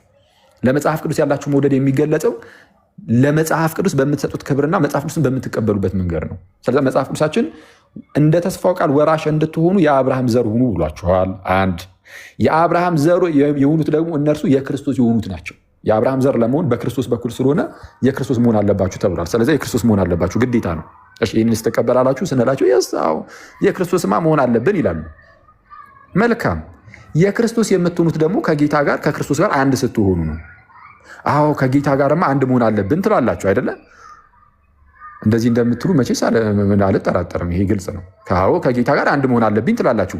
ከጌታ ጋር አንድ ለመሆን ግን ተጠመቁ ተብላችኋል። የምትጠመቁት ከጌታ ጋር አንድ ለመሆን ነው እየተባላችሁ ነው። ይህንን ግን ትቀበላላችሁ? ይሄ ነው አሁን እየካዳችሁ ያላችሁት መሰረቱን ነው። ከጌታ ጋር አንድ መሆኛውን ጋይስ ቀረብ ብላችሁ ካያችሁት ይሄ ምናልባትም እንግዲህ በጣም ይቅርታና በጣም ከታላቅ ይቅርታ ጋር ይህ የሰይጣን ውጊያም ሊሆን ይችላል። በነገራችን ላይ ሰዎች የእግዚአብሔርን ጸጋ እንዳያገኙ የእግዚአብሔርን ድህነት ለሰዎች ያቀረበውን ከታላቅ ፍቅሩ የተነሳ በምህረቱ ባለጠጋ ሆኖ ለሰዎች የሰጠውን ድህነት ሰዎች እንዳያገኙት ጸጋ የሚለውን አንደበት ላይ አስቀምጦ ጸጋ ጸጋ እያስባለ ግን ደግሞ ምንድነው ከዛ ከጸጋው ግን ሊያርቅህ ይችላል፣ ሊያጎርልህ ይችላል፣ ከድህነት ሊያርቅህ ይችላል። ድህነት ሊያስብል ይችላል፣ ግን ከድህነት ሊያርቅህ ይችላል። ድህነት ማግኛችን የሆነውን ይህንን ታላቅ ቅዱስ ምስጢር ራሱ ጌታ የሰጠንን ጥምቀትን ትክዱታላችሁ እና ይህ በጣም አደገኛ ነው። ለማንኛውም ጥምቀት ከክርስቶስ ጋር አንድ የምንሆንበት ሲሆን በክርስቶስ በኩል ግን የአብርሃም ዘር እንድንሆኑ እየተደረግን ያለ ነው። ስለዚህ በሐዲስ ኪዳን እውነተኛ እስራኤል እኛ ነን። እውነተኛ እስራኤል እንዳትከሰል እንጂ እስራኤል ሙሉ ላይቡን እንዳታስመታው እና እውነተኛው እስራኤል እውነተኛው የእግዚአብሔር ሕዝብ ላኦስቱቴኡ የሚለው ማለት ነው። የእግዚአብሔር ሕዝብ እኛንን በሐዲስ ኪዳን በክርስቶስ የሆንን እኛ የእግዚአብሔር ሕዝብ የተጠመቅን እኛ። አይሁዳዊ የለም ተብሎ የግሪክ ሰው የለም። አይተዋል። አይሁዳዊ ብቻ የሚባል ነገር የለም። አሁን በሐዲስ ኪዳን አይሁዳዊ የለም፣ የግሪክ ሰው የለም፣ ባሪያ ወይም ጨዋ ሰው እንደዚህ ብሎ ነገር የለም። ወንድም ሴትም የለም። ሁላችን በክርስቶስ ኢየሱስ አንድ ነን የተባለው ምክንያቱም ሁላችንም ስንጠመቅ ከጌታ ጋር አንድ ነን እና የጥምቀት ታላቅ ምስጢር ነው።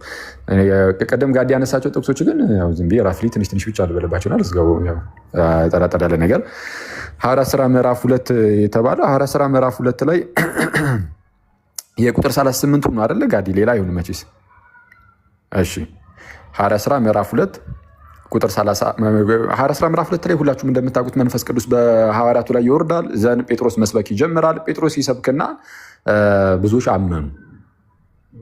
በአካባቢው የነበሩ ብዙ አይሁዳውያን ነበሩ እና አመኑ። በቃ እና ልባቸው ተነካ። ስለ ክርስቶስን ይነገራቸው፣ ወንጌልን ይነግራቸዋል። እናንተ የገደላችሁትን ኢየሱስን እግዚአብሔር ግን አስነሳው፣ የሞትን ጣር አጥፍቶ። ኧረ ስለ እርሱ እኮ ዳዊት ሲናገር የነበረው ነገር ነበረ። ነፍሴን በሲኦል አተዋትም፣ ጻድቅህንም መበስበስን ያይ ዘንድ አትሰጠውም ብሎ የተናገረው እኮ ለኢየሱስ ክርስቶስ ነው። ክርስቶስ እንደሚነሳ አስቀድሞ እኮ አውቆ ነው፣ እሱ ነቢይ ነውና እያለ ያስረዳቸዋል። እና የገደላችሁት እግዚአብሔር የላከውን መሲሁን ነው፣ ትጠብቁት የነበረውን ያንን መሲህ እናንተ ገደላችሁት እያለ ያስረዳቸው ጀመረ። እና በዓሉ የጴንጤኮስቴ በዓል ስለነበረ ወይም የበዓለ ሃምሳ በዓል ስለነበረ ከተለያየ አካባቢ ከተለያየ ዓለማችን ክፍል አይሁዳውያን ተሰብስበው መጥተው ነበረ። ይሰሙታል። ሲሰሙት ልባቸው ተነካ። ቁጥር 37 ላይ እንደዚህ ይላል፣ ይህንን በሰሙ ጊዜ ልባቸው ተነካ ነው የሚለው። አሁን አምነዋል ማለት ነው። ያላመነ ሰው ልቡ አይነካም። ካላመን ግን ለምን ልብ ይነካል? የማመን ውጤት ነው የልብ መነካት። ልባቸው ተነካ ይልና ጴጥሮስንና ሌሎችንም ሐዋርያት ወንድሞች ሆይ ምን እናድርግ አሏቸው። ልክ አሁን ያመኑ ሰዎች ጠየቁ፣ ምንድን ነው እሺ ምን እናድርግ? አሁን ያላችሁንን ሰማን፣ ልባቸው ተነክቷል። ሚኒንግ አምነናል ነው ሰው አመንን። ታዲያው ምንድን ነው ከእኛ ምንድን ነው የሚጠበቀው? የምርም ከእግዚአብሔር የተላከልንን ይህንን ታላቅ ሰው ተብሎ ይገለጻል። በነገራችን ላይ ጌታችን ኢየሱስ እርሱ ፍጹም አምላክ ፍጹም ሰው ነው። ስለዛ ጌታ ቃል እርሱ ስጋ ሆኖ ስለመጣ ሰው ተብሎ ይገለጻል። አንዳንድ ሙስሊም ወንድሞቻችን ይኸው ሰው ይላል እኮ ይላሉ። ትክክል። ታዲያ ሰው ቢባል ምን ችግር አለው? ታዲያ ሰው ሆኖ አላ ጌታ ኢየሱስ ሰው ሆኖ ስለመጣ ሰው ተብሎ ቢጠራ ምን ችግር የለውም። ሐዋርያት ሥራ ምዕራፍ 2 ላይም ይህንን ሰው ተብሎ ሲነገርለት አይተናል። እና ይህንን መሲያችንን እንደው እኛ ግፍ አድርገንበታል። እንግዲህ በቃ ምን እናድርጋሉ? አሁን ከዚህ ኃጢአት አደገኛ ኃጢአት ነው የሰሩት። ከዚህ ኃጢአት መውጣት አለባቸው። ምን እናድርግ? ኦልሬዲ አምነዋል። ስለዚህ በእምነት ብቻ የኃጢአትን ስርየት አግኝተው ከሆነ ጴጥሮስ ምን ይላቸዋል? ኮንግራትስ፣ ማመናችሁ ከበቂ በላይ ነው። የኃጢአት ስርየትን አግኝታችኋል። ግን ደግሞ ጌታ ያዘዘው ስርዓት ስላለ እሱን ግን ፈጽሙ። ጌታ ያዘዘው ስርዓት አለ፣ ያውን ተጠመቁ ምናምን ብሎ እሱን እንደ ስርዓት ፈጽሙት። ግን የኃጢአት ስርየትን ግን አግኝታችኋል ብሎ ይጨበጣችኋል ብለን ተስፋ እናደርጋለን። ግን እንደዛ አይደለም ነገሩ። እንዲህ ይላል ቁጥር 38 ላይ ጴጥሮስን መለሰ እንዲህም አለ። ምን አለ? ንስሐ ገቡ፣ እሺ፣ ኃጢአታችሁም ይሰረይ ዘንድ ኃጢአታችሁ ምን ይል ዘንድ? ይሰረይ ዘንድ። ባመኑበት ቅጽበት የኃጢአት ስርየትን አላገኙም። ስለዚህ ኃጢአታችሁ ይሰረይ ዘንድ ደግሞ ምን አድርጉ? ኃጢአታችሁ ይሰረይ ዘንድ እያንዳንዳችሁ በኢየሱስ ክርስቶስ ስም ተጠመቁ። ኦኬ፣ ኃጢአታችን እንዲሰረይ በቃ ኃጢአታችሁ ይሰረይ ዘንድ ተጠመቁ ከተባለ መጽሐፍ ቅዱሱን አሜን ብሎ መቀበል ነው።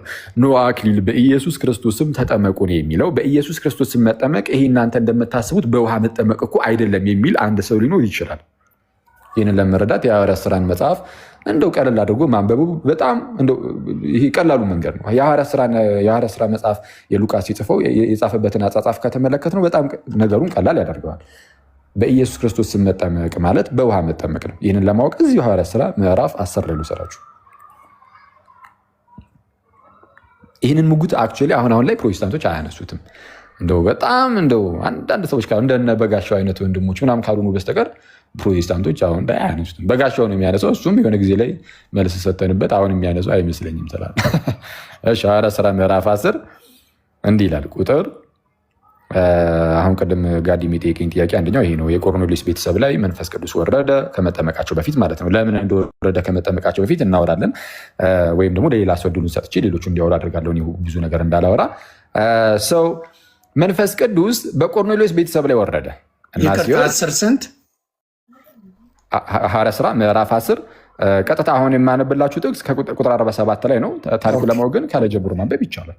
ጥሩ 47 ቤተሰብ ሐዋርያት ሥራ ምዕራፍ 10 ቁጥር 47 በዚያን ጊዜ ጴጥሮስ መልሶ እነዚህ እንደኛ ደግሞ መንፈስ ቅዱስን የተቀበሉ እንዳይጠመቁ ውሃን ይከለክላቸው ዘንድ የሚችል ማን ነው አለ። እንዳይጠመቁ ምንን ይከለክላቸው ዘንድ የሚችል ማን ነው አለ። እንዳይጠመቁ ውሃን ይከለክላቸው ዘንድ የሚችል ማን ነው? እንዳይጠመቁ ምንን? ውሃን እንዳትረሱ። ስለዛ የውሃ ጥምቀትን ማን የሚከለክላቸው እያለ ነው። በውሃ የሆነውን መጠመቅ በውሃ ብቻ አይደለም። አክቹዋሊ እኛ የውሃ ጥምቀት ስንል ውሃም አገልግሎት ላይ ይውላል ለማለት ነው እንጂ የውሃ ጥምቀት የሚባል ብቻ አይደለም። ጥምቀታችን ውሃ ብቻ አይደለም። እዛ ጋር ፊት ለፊት ላይ የምናየው የምርም የመንፈስ ቅዱስ አሰራር ያለበት የክርስቶስን የድህነት ስራ የምንቀበልበት የእግዚአብሔር ጸጋ የታከለበት ታላቅ ውሃ ነው። ስለዛ ኖርማል ነው ሜር ውሃ ብላችሁ እንዳታስቡት።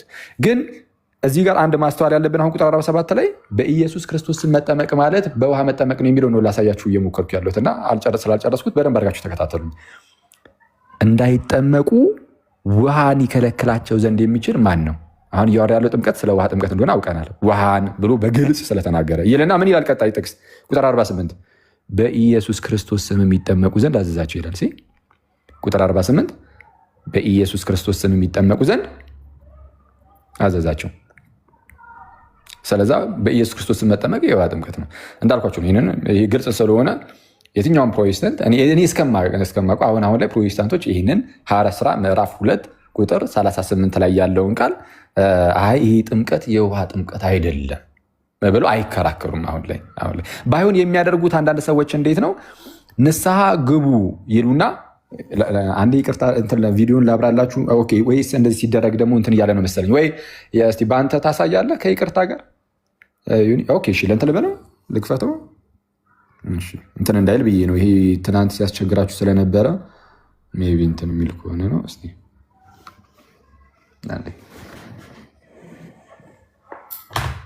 አንዴ ሶሪ እስከዛ ድረስ ጋይስ ታፕታቡን ዛሬ ያው የያሬድን ሮል እኔ ነኝ የተካሁትና ታፕታቡን 1 ሚሊዮን እናስገባው።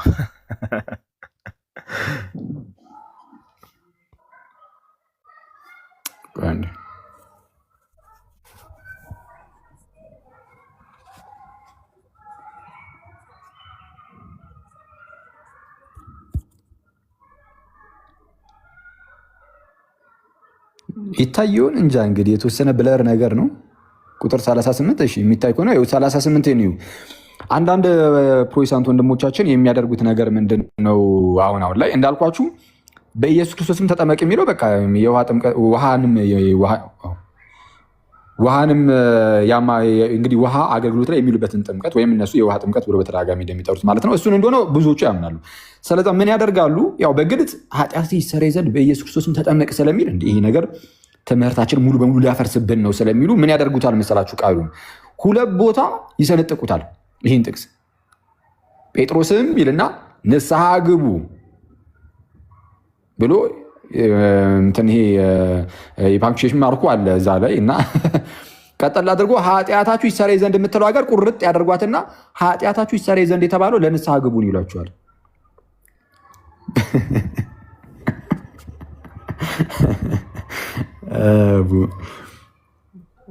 ንስሐ ግቡ ኃጢአታችሁ ይሰረይ ዘንድ አለቀ። በቃ እዚች ጋር አረፍተ ነገር አለቀች ይሏቸዋል። የለም እኮ እዚህ ጋር እኮ 4 ነጥብ የለውም።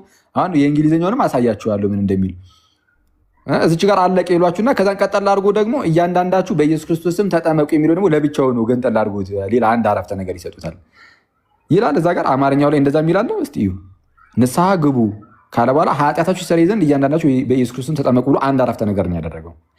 ምናልባት የአማርኛው መጽሐፍ ቅዱስ ተሳስቶ ነው እንዳትሉ ይኸው የእንግሊዝኛውንም እዚሁ ጋር ላሳያችሁ።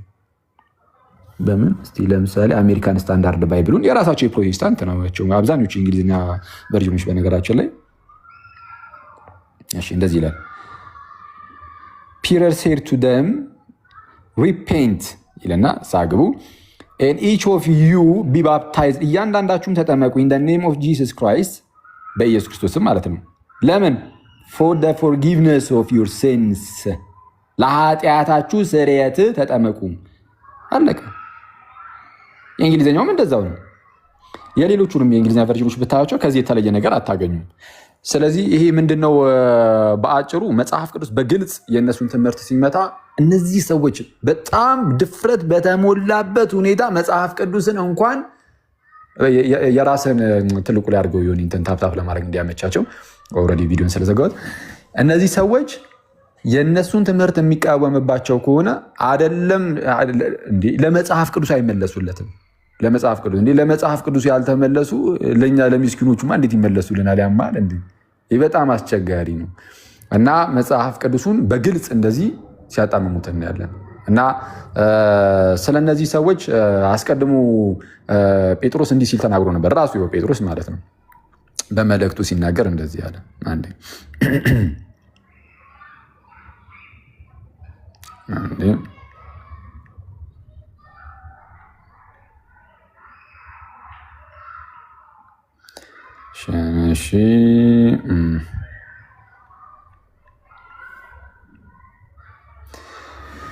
በሁለተኛ መልእክቱ ማለት ነው ምዕራፍ 3 ቁጥር 18 ላይ ነው 16 ሁለተኛ ጴጥሮስ ምዕራፍ 3 ቁጥር 16 ሁለተኛ ጴጥሮስ ምዕራፍ 3 ቁጥር 16 በእነዚያ ዘንድ ለማስተዋል የሚያስቸግር ነገር አለ ይላል።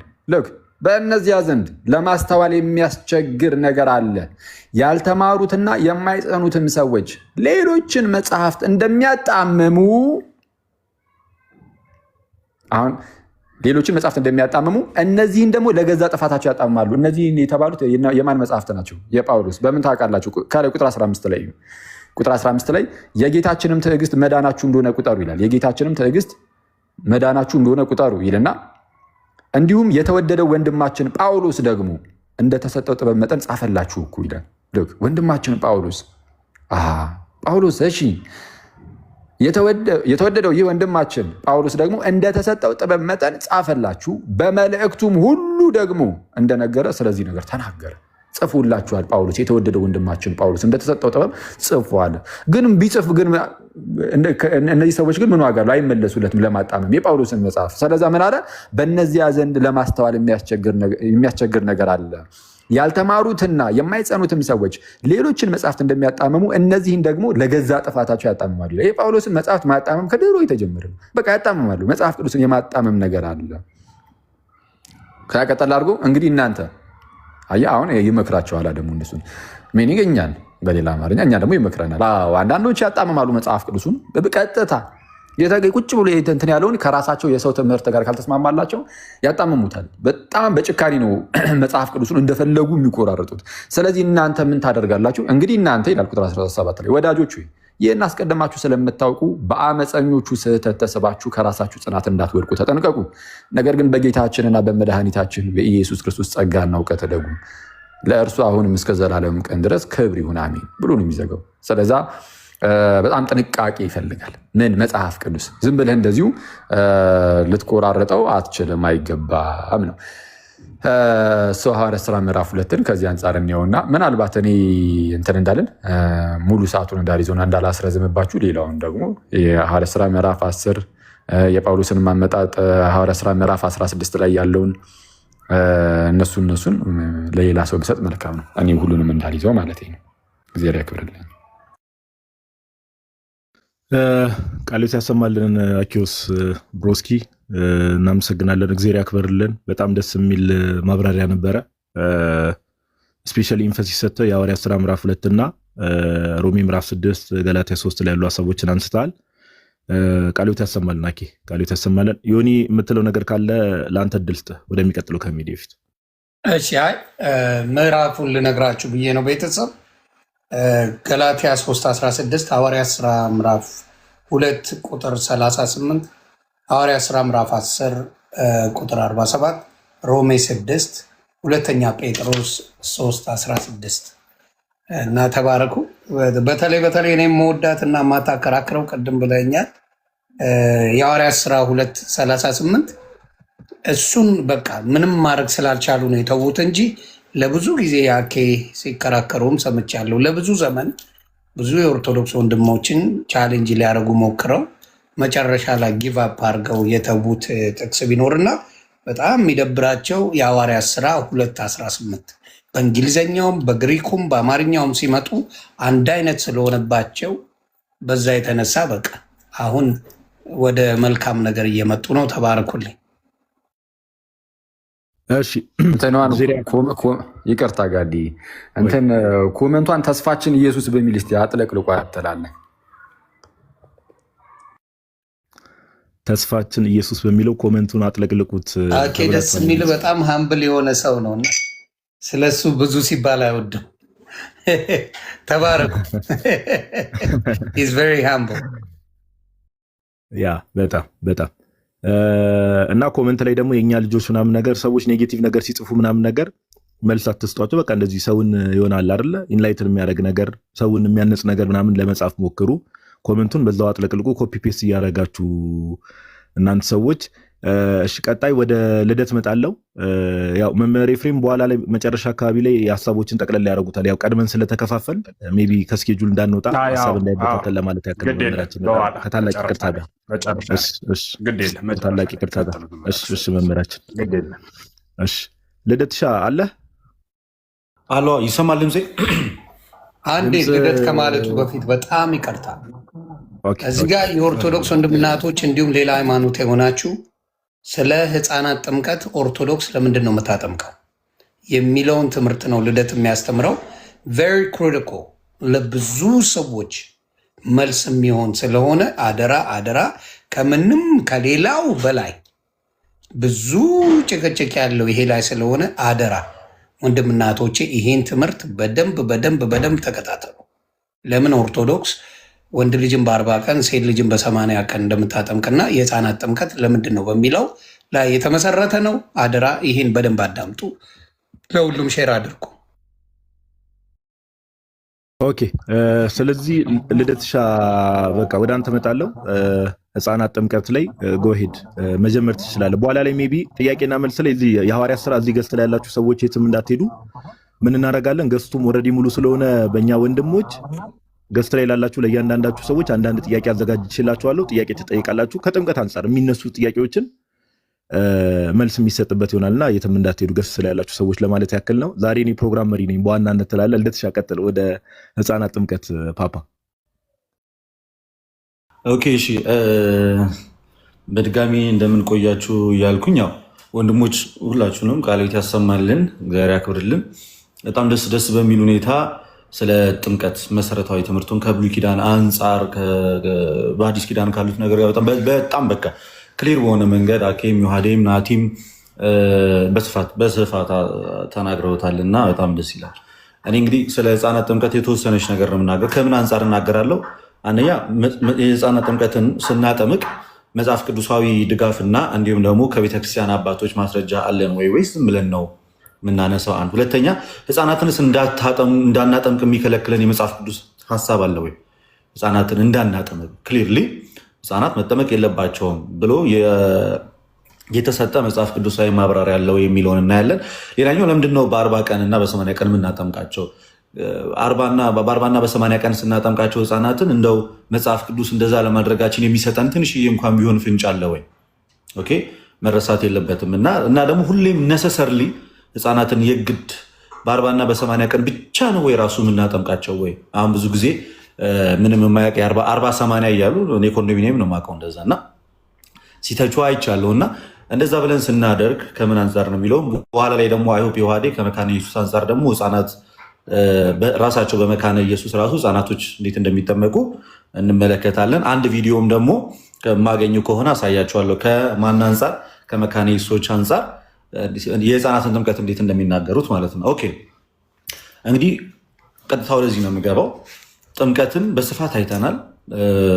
አሁን ደግሞ ጥምቀትን ከህፃናት አንጻር ኢንፋንት ባፕቲዝም የሚለውን ደግሞ እንመለከታለን። ወደዛ ከመግባታችን በፊት ብሉይ ኪዳን ላይ አንድ የመጽሐፍ ቅዱስ ቃል መነሻ አድርግና ወደዛ እንሄዳለን። ኦሪት ዘፍጥረት ምዕራፍ 17 ቁጥር 9 እስከ 11 ድረስ እንደዚህ ይላል። ኦሪት ዘፍጥረት ምዕራፍ 17 ቁጥር 9 እስከ 11 ድረስ እንደዚህ ይላል። እግዚአብሔርም አብርሃምን አለው ይላል፣ አንተ ደግሞ ቃል ኪዳኔን ትጠብቃለህ፣ ከአንተም በኋላ በዘርህ በትውልዶች በእኔና በአንተ መካከል ከአንተም በኋላ በዘርህ መካከል የምትጠብቁት ቃል ኪዳኔ ይህ ነው፣ ከእናንተ ወንድ ሁሉ ይገረዝ፣ የቁልፊታቸውንም ስጋ ትገርዛላችሁ፣ በእኔና በእናንተ መካከል ላለው ቃል ኪዳን ምልክት ይሆናል ብሎ እግዚአብሔር እንግዲህ ህዝበ እግዚአብሔር የሚሆኑበትን መንገድ በአብርሃም በኩል እና ህዝቡ በአብርሃም ወገን ያሉትን በዘርህ በአንተና በዘርህ መካከል በእኔና በአንተ እንዲሁም በዘርህ መካከል የሚለውን ቃል ኪዳን ይሰጣል። እንግዲህ እንደምታዩት አብርሃም የብዙዎች አባት ነው። በሐዲስ ኪዳን ምዕራፍ 12 ከቁጥር 1 ጀምሮ የተቀመጠ አንድ ሀሳብ አለ። ቤተክርስቲያን እንግዲህ በብሉይም በሐዲስም ብሉይ ኪዳንም ሐዲስ ኪዳን የምትቀበል ቤት ናት። ስለዚህ ስርዓቱን ከዚህኛው ወስዳ ታስቀምጥልናለች፣ የ40ና የ80 ማለት ነው። ግን አንድ ማወቅ ያለባችሁ ቀኑ አንድ ህፃን ለምሳሌ 40 ቀን ከመድረሱ በፊት ወይም አንድ ወንድ ህፃን ወይም አንድ ሴት ህፃን 40 ቀን ከመድረሱ በፊት ከባድ የሆነ ህመም ቢገጥመው እና ደግሞ በጣም አስጊ ደረጃ በደረሰበት ህመም ውስጥ ቢገባ የግድ 40 ቀን እንዲሞላው ህፃኑ አይጠበቅም። ቀኑ ዶግማ አይደለም እላችሁ ነው። ጥምቀቱ ነው ዋናው። ከዛ አስቀድሞ ጥምቀቱን የሚወስድበት ሰፊ እድል አለው። ምንም እንኳን 40 ቀን ባይሞላውም እንኳን ይጠመቃል። 40 የምትለዋ ቀን በሁል ጊዜ ሀፕን የምታደረግ አይደለች። ለታመሙ ህፃናት፣ ሞት አፋፍ ላይ ላሉ ህፃናት፣ በጣም ችግሩ ስላሉ ህፃናት አስቀድሞ ጥምቀቱ ሊፈጸምላቸው ይችላል። ኦኬ ዳዝ ማተር። ግን ይቺ 40ና የ80 ፖይንት ላስቀምጥላችሁ ከምን አንጻር ቤተክርስቲያናችን ያ እንደምታደርግ። ኦሪት ዘሌዋውያን ምዕራፍ 12 ቁጥር 1 ጀምሮ እንደዚህ ይላል። እግዚአብሔርም ሙሴን እንዲህ ብሎ ተናገረው። ወደ አዲስ ኪዳን አምጥቼ አገናኝላቸዋለሁ። ትንሽ ሰፋ ያለ ጊዜ ይወስዳል፣ ይቅርታ። እግዚአብሔርም ሙሴን እንዲህ ብሎ ተናገረው፣ ለእስራኤል ልጆች እንዲህ ብለህ ንገራቸው፣ ሴት ብታረግዝ ወንድ ልጅም ብትወልድ። ኦኬ ሴት ብታረግዝና ምን ብትወልድ ጋይስ? ወንድ ልጅም ብትወልድ 7 ቀን ያህል የረከሰች ናት። እንደ ህመሟ መርገም ወራት ትረክሳለች። በ8ኛው ቀን ልጁን ከስጋው ሸለፈት ምን ይበል ይላል? ይገረዝ ይላል።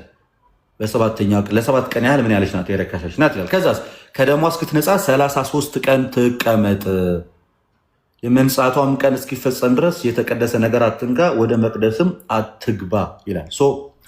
በ7ኛው ቀን ቤተ መቅደስ ትገባለች። እስከ 33 ቀን ድረስ ደግሞ የመንጻቷ ወር እስኪፈጸም ድረስ ምንም ነገር አትነካም ይላል።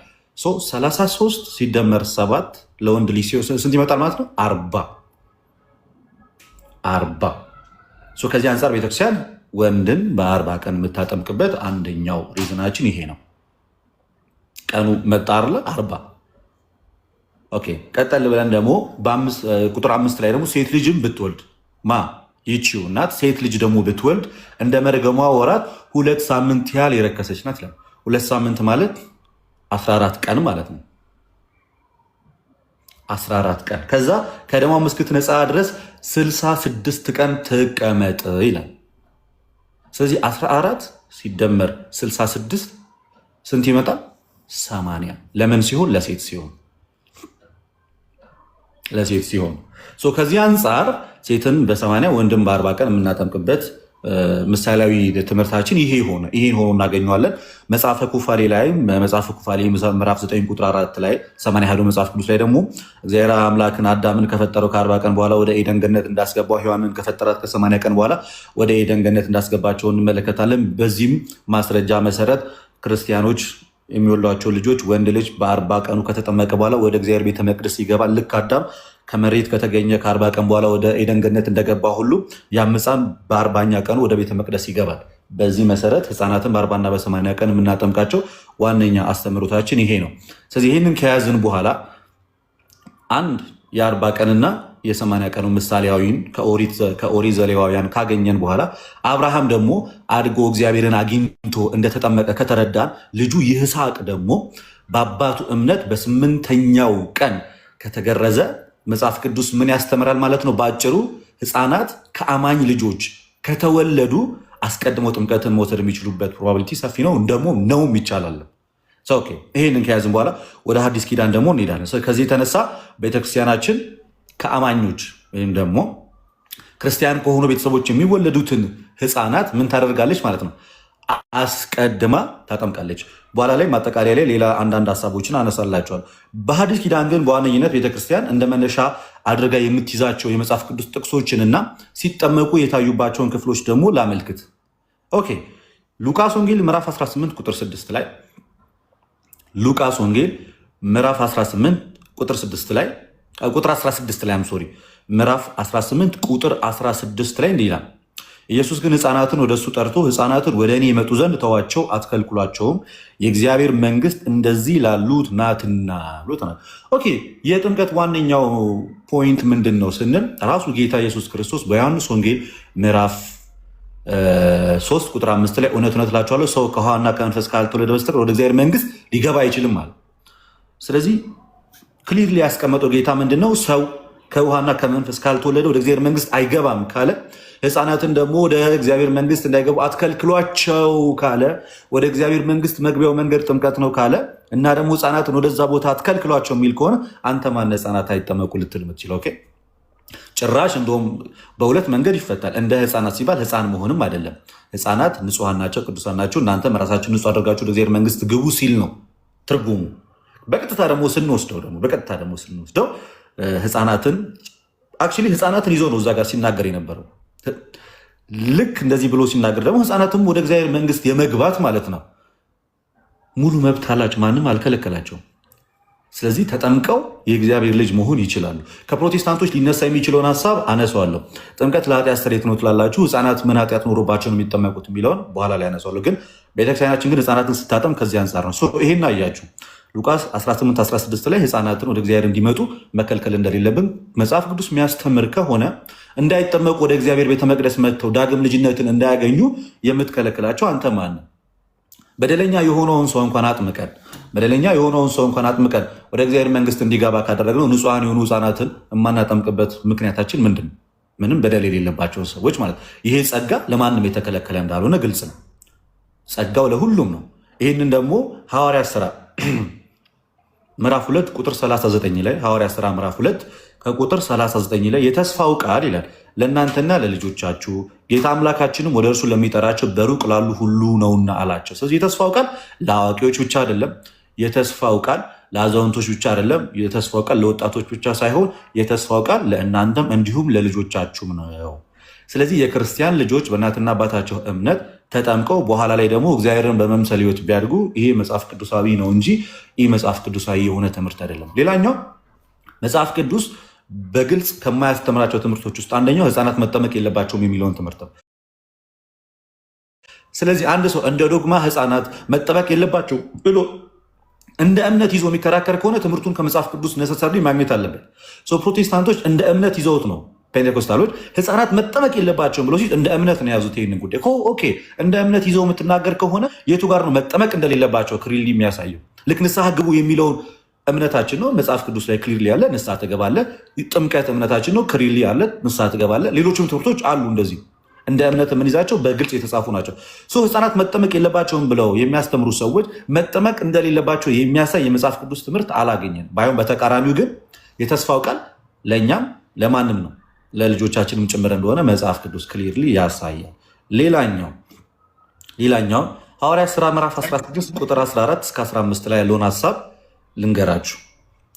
እዚህ ጋር በጣም ልብ ብላችሁ አዳምጡ። ሐዋርያት ሥራ ምዕራፍ 16 ላይ እንዲህ ይላል፣ ከጥሩያንም ከተማ የመጣች ቀይ ሐር ሻጭ እግዚአብሔርን የምታመልክ ልድያ የሚሏት አንዲት ሴት ነበረች አለ።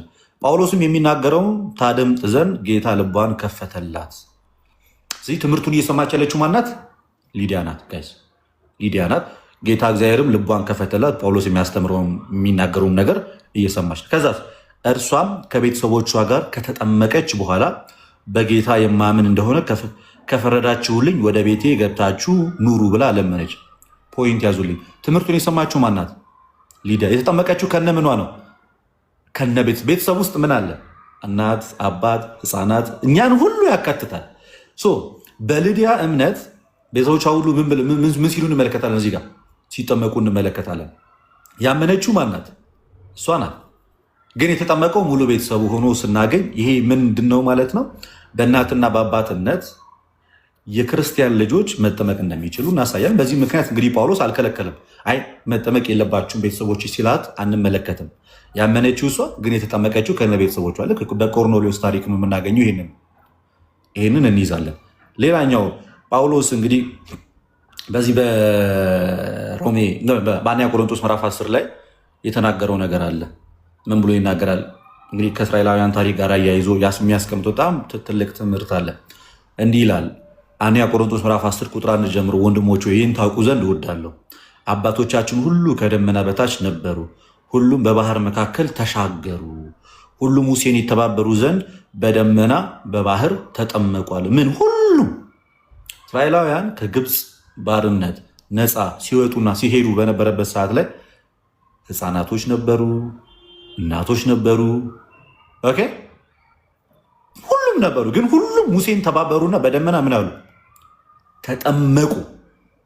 ሁሉም ከግብፅ ባርነት የወጡት ሁሉ። ከዛ ውስጥ ህፃናቶች አብረው አልፈዋል፣ አዛውንቶች አልፈዋል፣ ወጣቶች አልፈዋል። ስለዚህ ሙሴ በባህር ሲያልፉ ሌሎቹን አስቀርቶ አዋቂዎቹን ብቻ አይደለም ያሳለፈው። ከፈርዖን ባርነት ነፃ ሲወጡ የወጡት ሁሉም ናቸው። ልክ እንደዛው በእናትና በአባታቸው እምነት ከአዳማዊ ማንነት ህፃናት ነፃ መውጣትና የክርስቶስ ልጅ መሆን ይችላሉ ማለት ነው። የክርስቶስ ልጅ መሆን ይችላሉ። ይህንን እንመለከታለን። እነዚህ እንግዲህ መጽሐፍ ቅዱስ ላይ የተዘረዘሩና የተቀመጡ ናቸው። ወደ ቤተክርስቲያን አባቶች 2-3 ማስረጃዎች ከመሄዴ አስቀድሞ ሌላ የሚነሱ ሀሳቦችን ልናገር። ጥምቀት ለኃጢአት ስርየት ነው ትላላችሁ? የስ ኢንዲድ ጥምቀት ለኃጢአት ስርየት ነው። ኦኬ እሺ፣ ጥምቀት ለኃጢአት ስርየት ከሆነ እናንተ ደግሞ የውርስ ኃጢአትን አታምኑም፣ በአዳም በኩል የመጣውን ሲወራረስ የመጣውን ኃጢአትን አታምኑ ከሆነ በምን ምክንያት ህፃናትን ከምን ነፃ ለማድረግ ኃጢአትን የማይሰሩ ከሆነ በምን ምክንያት ታጠምቋቸዋላችሁ? በጣም ክሊር። ህፃናት ምንም እንኳን ኃጢአት ባይኖርባቸው ግን አዳማውያን ናቸው። ኦኬ አዳማውያን ናቸው። ያንን ደካማውን ስጋ ነው የያዙት። ስለዚህ ክርስቶሳዊ ለመሆን ምን መሆን አለባቸው ማለት ነው? መጠመቅ ይኖርባቸዋል፣ አዲስ ህይወት እንዲያገኙ። ይህንንም ሐዋርያው ቅዱስ ጳውሎስ በሮሜ መልእክቱ ቅድም በተደጋጋሚ ሲነሳ የነበረውን ሀሳብ ላስቀምጥላችሁ። በሮሜ መልእክቱ ምዕራፍ 6 ቁጥር 3 ላይ እንደዚህ ብሎ ይናገራል። ወይስ ከኢየሱስ ክርስቶስ ጋር አንድ እንሆን ዘንድ ጠመቅን፣ ሁላችን ከሞቱ ጋር አንድ እንሆን ዘንድ እንደጠመቅን አታውቁምን? እንግዲህ ክርስቶስ በአብ ክብር ከሙታን እንደተነሳ እንዲሁ እኛም በአዲስ ህይወት እንድንመላለስ ከሞቱ ጋር አንድ እንሆን ዘንድ በጥምቀት ከእርሱ ጋር ተቀበርን። ህፃናትን የምናጠምቃቸው አዲስ ህይወት እንዲያገኙ ነው። ስለዚህ ጥምቀት ነሰሰርሊ ስራው ከኃጢአት ማንጻት ብቻ ሳይሆን አንድ በኃጢአት ውስጥ ተጨማልቆ ለነበረ ከኃጢአቱም ያነጸዋል። ከዛ ውጭ የጥምቀት ቤኔፊቶቹ አንደኛው ሬሚሽን ኦፍ ሲንስ፣ ኃጢአትን ነፃ ማድረግ፣ አዲስ ህይወት መስጠት፣ ክርስቶስንም እንዲለብሱ ያደርጋል። ገላትያ ምዕራፍ 3 ከቁጥር 27 ላይ እንደዚህ ይላል። ገላትያ ምዕራፍ 3 ከክርስቶስ ጋር አንድ ትሆኑ ዘንድ የተጠመቃችሁ ሁሉ ክርስቶስ ኢየሱስን ለብሳችኋል እና። ስለዚህ ህፃናትን ስናጠምቃቸው ክርስቶስን እንዲለብሱ እናደርጋቸዋለን። ካልተጠመቁ በስተቀር ምንም እንኳን ኃጢአት ባይኖርባቸው ክርስቶስን ግን መልበስ አይችሉም። ክርስቶስን የሰው ልጅ መልበስ የሚችለው በጥምቀትና በጥምቀት ብቻ ነው፣ ምንም ኃጢአት ባይኖርባቸው። ደግሞ ክርስቶስን ያለበሰ ሰው ደግሞ ድኗል ማለት አንችልም። ስለዚህ ህፃናትን የምናጠምቃቸው አንድም አዲስ ህይወት እንዲኖራቸው፣ ከአዳማዊ ማንነታቸው ወጥተው ክርስቶሳዊ ማንነት እንዲይዙ፣ 2 ክርስቶስን እንዲለብሱ፣ 3 ወደ ቤተክርስቲያን ህብረት፣ ወደ ኪንግደም ኦፍ ጋድ ወደዛ ህብረት እንዲጨመሩ ጭምር ነው። ወደ ቤተክርስቲያን ህብረት እንዲጨመሩ ጭምር ህፃናትን እናጠምቃቸዋለን እና ይሄ ሊረሳ የማይገባ ነው። ፕሮቴስታንቶች ከዚህ በኋላ ኃጢአት ከሌለባቸው ለምን ታጠምቋቸዋላችሁ ካሉ ዳግም ውልደት እንዲያገኙ። መጀመሪያ ከእናትና ከአባት በስጋ ተወለዱ።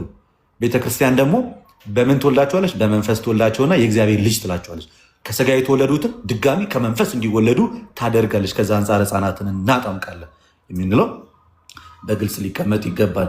ሌላኛው አስቀድሞ ወንጌል መሰበክ አለበት ህፃናት እንዲጠመቁ ተብሎ የሚነሱ ትችቶች፣ እነሱን በሊዲያ እና በአብርሃም መልሰናቸዋል። ኦልሬዲ አብርሃም ነው ቀድሞ ያመነው። ከዛ ይስሐቅ ደግሞ በአባቱ በአብርሃም እምነት ተገርዟል። ቀድማ ያመነችው ሊዲያ ናት። የተጠመቀ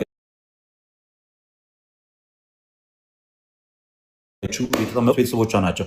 ሌላኛው አንዳንድ አቢዩዝ የሚደረጉ ጥቅሶች አሉ መጽሐፍ ቅዱስ ላይ ከህፃናት ጥምቀት ጋር ተያይዞ ማርቆስ 16 ምን ይላል እንግዲህ ሂዱ ወደ ፍጥረት ዓለም ሁሉ ሂዱ ወንጌልም ለፍጥረት ስበኩ ያመነ የተጠመቀ ይድናል በሉ ያላመነ ግን ይፈረድበታል የሚል ትምህርት አለ። አክቹዋሊ ይሄ ጥቅስ የሚመለከተው ወንጌልን ሰምቶ ማመን ለሚችሉ ሰው ወንጌልን ሰምቶ ማመን በሚችሉ መጽሐፍ ቅዱስ ጥቅስ ላይ ተነስተ ህፃናት ወንጌል መስማት ስለማይችሉ አይጠመቁ ማለት አትችልም። ፍሮም ዘ ቬሪ ቢግኒንግ ለእነሱ የተነገረው ወደ እነሱ ተወስዷል። ኦኬ በእነሱ መጥፎ አካሄድ ምንሄድ ከሆነ አስቀድሞ ያመነ ነው የሚለው ጥምቀት የሚመጣው በኋላ ላይ ነው ምንል ከሆነ ማቴዎስ 28:20 ላይ እኮ አስቀድሞ ጥምቀቱ ነው የሚመጣው። አስቀድሞ ጥምቀቱ ስለመጣና እዚህ ጋር ደግሞ ጥምቀቱ መፈጸም አለበት ብለው ሊያምኑ ነው ማለት ነው። ስለዚህ የመጽሐፍ ቅዱሱን አገባቡ ቴክስቱን ኮንቴክስቹዋሊ አንደርስታንድ ማድረግ ይገባል። እንደምታዩት ያ የወንጌል ክፍል በተነገረበት ሰዓት ላይ ክርስትና ገና ሀ ተብሎ መሰበክ የተጀመረበት ሰዓት ላይ የመጀመሪያው ሚኒስትሪ የሚሆነው ስበኩ ነው። ቀድሞ ክርስትና ሂስትሪ የሌላቸውን ሰዎች በ40 ቀናችሁ ተጠመቁ ማለት አትችልም። ነገር ግን የመጀመሪያ ክርስቲያኖች ናቸው ሐዋርያትም እኮ አይደል? ሐዋርያት ከዛ ሄደው ሲያስተምሩ በቀጥታ የሚያደርጉት ማስተማር ነው። የማስተማር ስራ ነው የሚሰሩት። ስለዚህ ይሰብካሉ። ሰብከው ወደ ቤተክርስቲያን ያመጣቸዋል። ወደ ቤተክርስቲያን የመጡ ታዋቂዎች ደግሞ ከነ ልጆቻቸው ይመጣሉ፣ ከነ ቤተሰቦቻቸው ይጠመቃሉ ማለት ነው። ምክንያቱም አስቀድሞ እነሱ ማመን ይኖርባቸዋል። ከአማኝ ቤተሰብ የተወለደ በእናትና በአባቱ እምነት ይጠመቃል። ከአማኝ ቤተሰብ ያልተወለደ ግን እሱም አልዳነም፣ ህፃናትንም ማስጠመቅም አይችልም። ስለዚህ ህፃናትን ከዚህ አንጻር እናስጠምቃለን። ከቤተክርስቲያን አስተምሮ አንጻር ይህን ከተመለከት ከመጽሐፍ ቅዱስ አንጻር ከተመለከትን ደግሞ ከቤተክርስቲያን አባቶች አንጻር የተወሰኑ ጥቅሶችን ላሳይ። እንግዲህ አንድ ትምህርት ሲነገር አንድ ሐዋርያዊ ነው ወይ፣ ሁለት ደግሞ በቤተክርስቲያን ታሪክ ውስጥ የቤተክርስቲያን አባቶች ክሊርሊ ያስተምረውታል ወይ የሚለው ራሱን የቻለ ማስረጃ ሆኖ መቅረብ ይኖርበታል። ኦኬ የመጀመሪያው እንግዲህ ለሐዋርያት እጅግ በጣም የቀረበው አባት ኢራኒየስ ነው። አጌንስት ሄረሲስ ወይንም ደግሞ መድፍነ መናፍቃን በተሰኘው ከ5ቱ መጽሐፎች ውስጥ በሁለተኛው መጽሐፉ በ22ኛው ቻፕተር በ4ኛው ፓራግራፍ ላይ እንደዚህ ብሎ ይናገራል። ጂሰስ ኬም ቱ ሴቭ ኦል ስሮ ሂምሰልፍ I say who through him are reborn in God, infants, children, youth and old men. ስለዚህ ክርስቶስ ሁሉንም በእያንዳንዱ እድሜ ውስጥ ያለፈው አለ። ህፃን ሆኖ እንደ ህፃን፣ ህፃን ሆኖ ኢንፋንት ሆኖ ጨቅላ ህፃን ሆኖ እንደ ጨቅላ ህፃን፣ ህፃን ሆኖ እንደ ህፃን፣ አዋቂ ሆኖ እንደ አዋቂ፣ ከፍ እንደ ጎልማሳም ሆኖ የሄደው በዛ ውስጥ ሁሉንም ለማዳን ነው እንጂ ወደዚህ ዓለም የመጣው ጀስት አዋቂዎችን ብቻ ለማዳን ሳይሆን ህፃን ሆኖ ያለፈው ህፃናትንም ለማዳን ነው። እንደ ወጣት ሆኖ የሚኖረው ወጣቶችንም ለማዳን ነው። የእግዚአብሔር ልጅ እንዲሆኑ ዳግም ልደትን እንዲያገኙ ነው ብሎ ይናገራል። ሌላ አንድ ክሊል ላድርግላችሁ። ቤተክርስቲያናችን እጅግ ጠንቃቃ ከመሆኗ የተነሳ ህፃናትን ለማጥመቅ ሲመጡ ኮንፌስ ማድረግ አይችሉም፣ ዩጋይስ መናገር አይችሉም አይደለም። ምን ያህል ግን ይሄ ምስክርነቱ እጅግ በጣም አስፈላጊ መሆኑ ይሄ ጸሎተ ሃይማኖት እንግዲህ ትልቁ ክሪዳችን እሱን ነው። እንግዲህ አንድ ሰው ሲጠመቅ የሚናገረው እሱን አንድ አምላክ በሆነ በእግዚአብሔር አብ እናምናለን ሰማይና ምድርን በፈጠረ ይሄ ነው በቃ ትልቁ የክርስቲያኖች እምነታችን ኮንፌሽናችን እሱ ነው። እሱን መመስከር መቻል አለብን። እሱን መስክረን የምትጠመቀው ህፃናት ያን ማድረግ እንኳን ባይችሉ ዲያቆኑ ቀኝ ጣታቸውን ይዞ ጸሎተ ሃይማኖትን ይደግማል። ያ ጸሎተ ሃይማኖትን ማለት ነው የሃይማኖት ጸሎት ሁሉን በፈጠረ አንድ አምላክ በሚሆን በእግዚአብሔር አብ እናምናለን ሰማይና ምድርን በፈጠረ የሚታዩና የማይታዩ ዓለም ሳይፈጠር ከእርሱ ጋር በነበረ በአንድ ልጁ በኢየሱስ ክርስቶስ እናምናለን ብሎ በህፃኑ አንደበት ይናገራል። ይሄን ሲናገር አባቶች ቀድሞ ጥንት ላይ በጣም ጥንት ላይ እንዲደረግ ያስተምሩ ነበር ወይ? አዎ ሂፖላቲየስ የሚባለው እንዲህ ብሎ ያስተምራል። አፖስቶሊክ ትራዲሽን ላይ ባፕታይዝ ፈርስት ቺልድረን ይላል። መጀመሪያ ህፃናት ናት እኮ ኢፍ ዴይ ካን ስፒክ ፎር ዜምሰልፍ ሌት ዜም ዱ። ለራሳቸው መናገር የሚችሉ ከሆነ ይናገሩ። አዘርዋይዝ ሌት ዴር ፓረንት ኦር አዘር ሪሌቲቭ ስፒክ ፎር ዜም። ሲጠመቁ ራሳቸው መናገር የሚችሉ ከሆነ ታስግድ። ራሳቸው መናገር የሚችሉ ከሆነ ሌት ዴር ፓረንት ስፒክ ፎር ዜም። ቤተሰቦቻቸው ይናገሩላቸው። ቤተሰቦቻቸው መናገር ካልቻሉ ለእነሱ ቅርብ የሆነ ምን ይበል ይላል ኮንፌሽኑን መስክረው ህፃናትን ማስጠመቅ እንችላለን ብሎ ሲናገር እንመለከት። ሌትሊ ከዛሬ 500 ዓመት ወይም ከዛሬ 100 ዓመት በፊት የመጣው ፔኔኮስታል ህፃናትን ማጥመቅ አይችልም ሲል በምን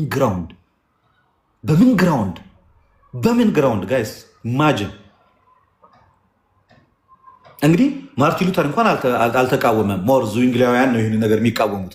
ማርቲን ሉተር እንኳን ህፃናት ኢንፋንት ባፕቲዝምን እንኳን ሳይቃወም በቅርብ የመጡ ፔንቴኮስታሎች ምን ይላሉ ማለት ነው? ህፃናት መጠመቅ የለባቸው። ባይብሊካሊ ፕሩፍ ሊሆንም በቤተክርስቲያን አባቶች የታመነን ትምህርት ነው ይህን ነገር እንትን የሚሉት እና ወደ ቤተክርስቲያን አባቶች የገባሁት ከህፃናት ጥምቀትም አንጻር የሚናገሩት ነገር ስላለ እሱን ለመናገር ነው እንጂ አሁ ከቤተክርስቲያን አባቶች አንጻር ብዙ ወንድሞች ሊናገሩ ይችላሉ። ግን አንድ የመጨረሻ ብቻ ነገር ልናገርና ላቁም። አንድ የመጨረሻ አባት ብቻ ጄሮም ልናገርና ላቁም። ጄሮም አጌነስ ፔላጂያንስ ቡክ 3 ፓራግራፍ 19 ላይ እንደዚህ ብሎ ይናገራል። ዋን ቲንግ አይ ዊል ሴይ ኤንድ ሶ ኤንድ ማይ ዲስኮርስ አለ። አንድ ነገር ናገርና ትምህርቴን አቆማለሁ ጨርሳለሁ። ያ that you may either to give us a new creed so that after baptizing children into the name of the Father and the Son and the Holy Spirit you may baptize him into the kingdom of heaven. If you have one baptism both for the infants and for the person of maturity, it's follow the infants also should be baptized for the remission of sin or for the likeness of the transgression of Adam. ህፃናትን በምታጠምቁ አዋቂዎችን ስታጠምቋቸው ህፃናትን በአብ ወልድ መንፈስ ቅዱስ ማጥምቋቸው። ሁለቱንም ስታጠምቁ ህፃናትንም ሆነ አዋቂዎችን ስታጠምቁ በተለይ ህፃናት ይጠመቁ ስንል የሚጠመቁት በአዳም ምክንያት ከመጣው ውድቀት ነፃ እንዲሆኑ ነው ብሎ ጄሮም አጌነስ ፔላጂያንስ ቡክ 3 ፓራግራፍ 90 ላይ ያስቀምጣል። ስለዚህ ይህንን ያነሳሁት መጽሐፍ ቅዱስም የቤተክርስቲያን አባቶችም የህፃናትን ጥምቀት ምን ያደርጉታል ነው ይደግፉታል። ስለዚህ በዚህ ልክ የተዋቀረ ነው።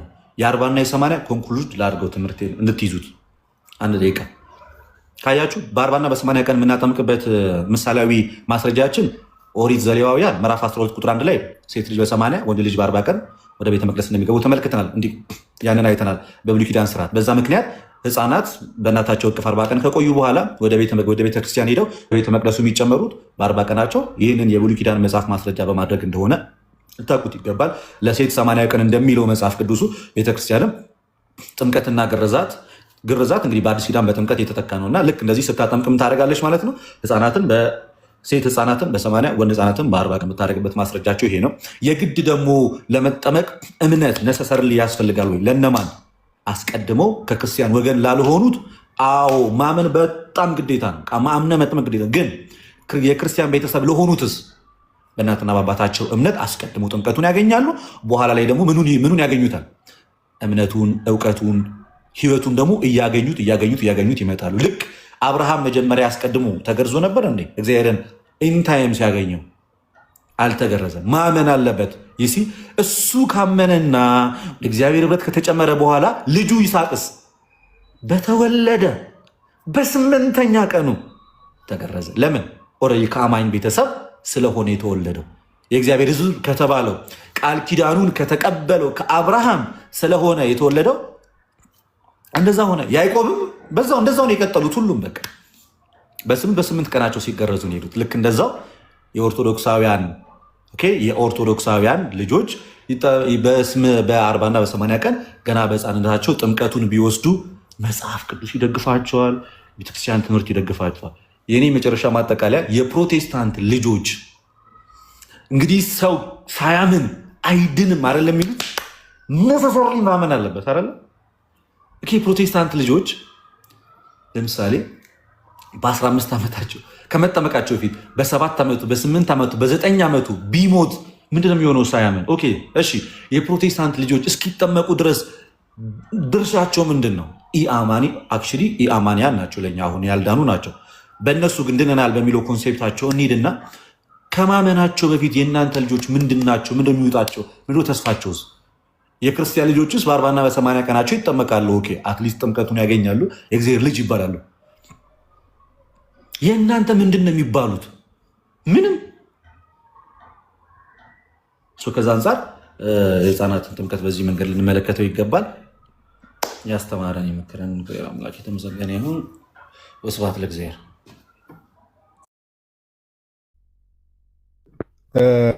ቃልዎት ያሰማልን። ለትሻ እግዚአብሔር ያክብርልን። በጣም ሰፋ ባለ መልኩ ጥሩ በሆነ መልኩ ነው የህፃናት ጥምቀት ላይ እንግዲህ ቢብሊካል የሆኑ ነገሮችን ሂስቶሪካል የሆኑ ነገሮችን ደግሞ የቤተክርስቲያን አባቶችን በመጥቀስ ጭምር ከዛ ባለፈ ደግሞ ሎጂካሊ አሁን ያላችሁ ታች የምትከታተሉ ፕሮቴስታንት ወንድሞቻችን እናቶቻችን አሁን የእናንተ ልጆች መጨረሻ ላይ ያነሳው ክሪቲካል የሆነ ጥያቄ ስለሆነ የእናንተ ልጆች ለምሳሌ ዛሬ ምንድን ነው የሚባሉት? ለምሳሌ በፕሮቴስታንቱ ዓለም የድነት ትምህርት የሚባል ነገር አለ። ሰው ያንን ሳይመር የድነት ትምህርት ከተማረ በኋላ አመነ የሚባለው። አንድ የፕሮቴስታንት ልጅ በ6 ዓመቱ ቢሞት በ7 ዓመቱ ቢሞት ምንድን ነው የሚሆነው? እኔ መልስ አለኝ። እስቲ እሺ መልሱን ከዮኒ እየሞከርኩ ነው።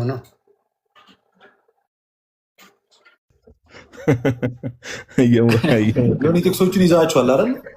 አዎ በደንብ ይዣለሁ። መልሱ እየሞከርኩ ነው።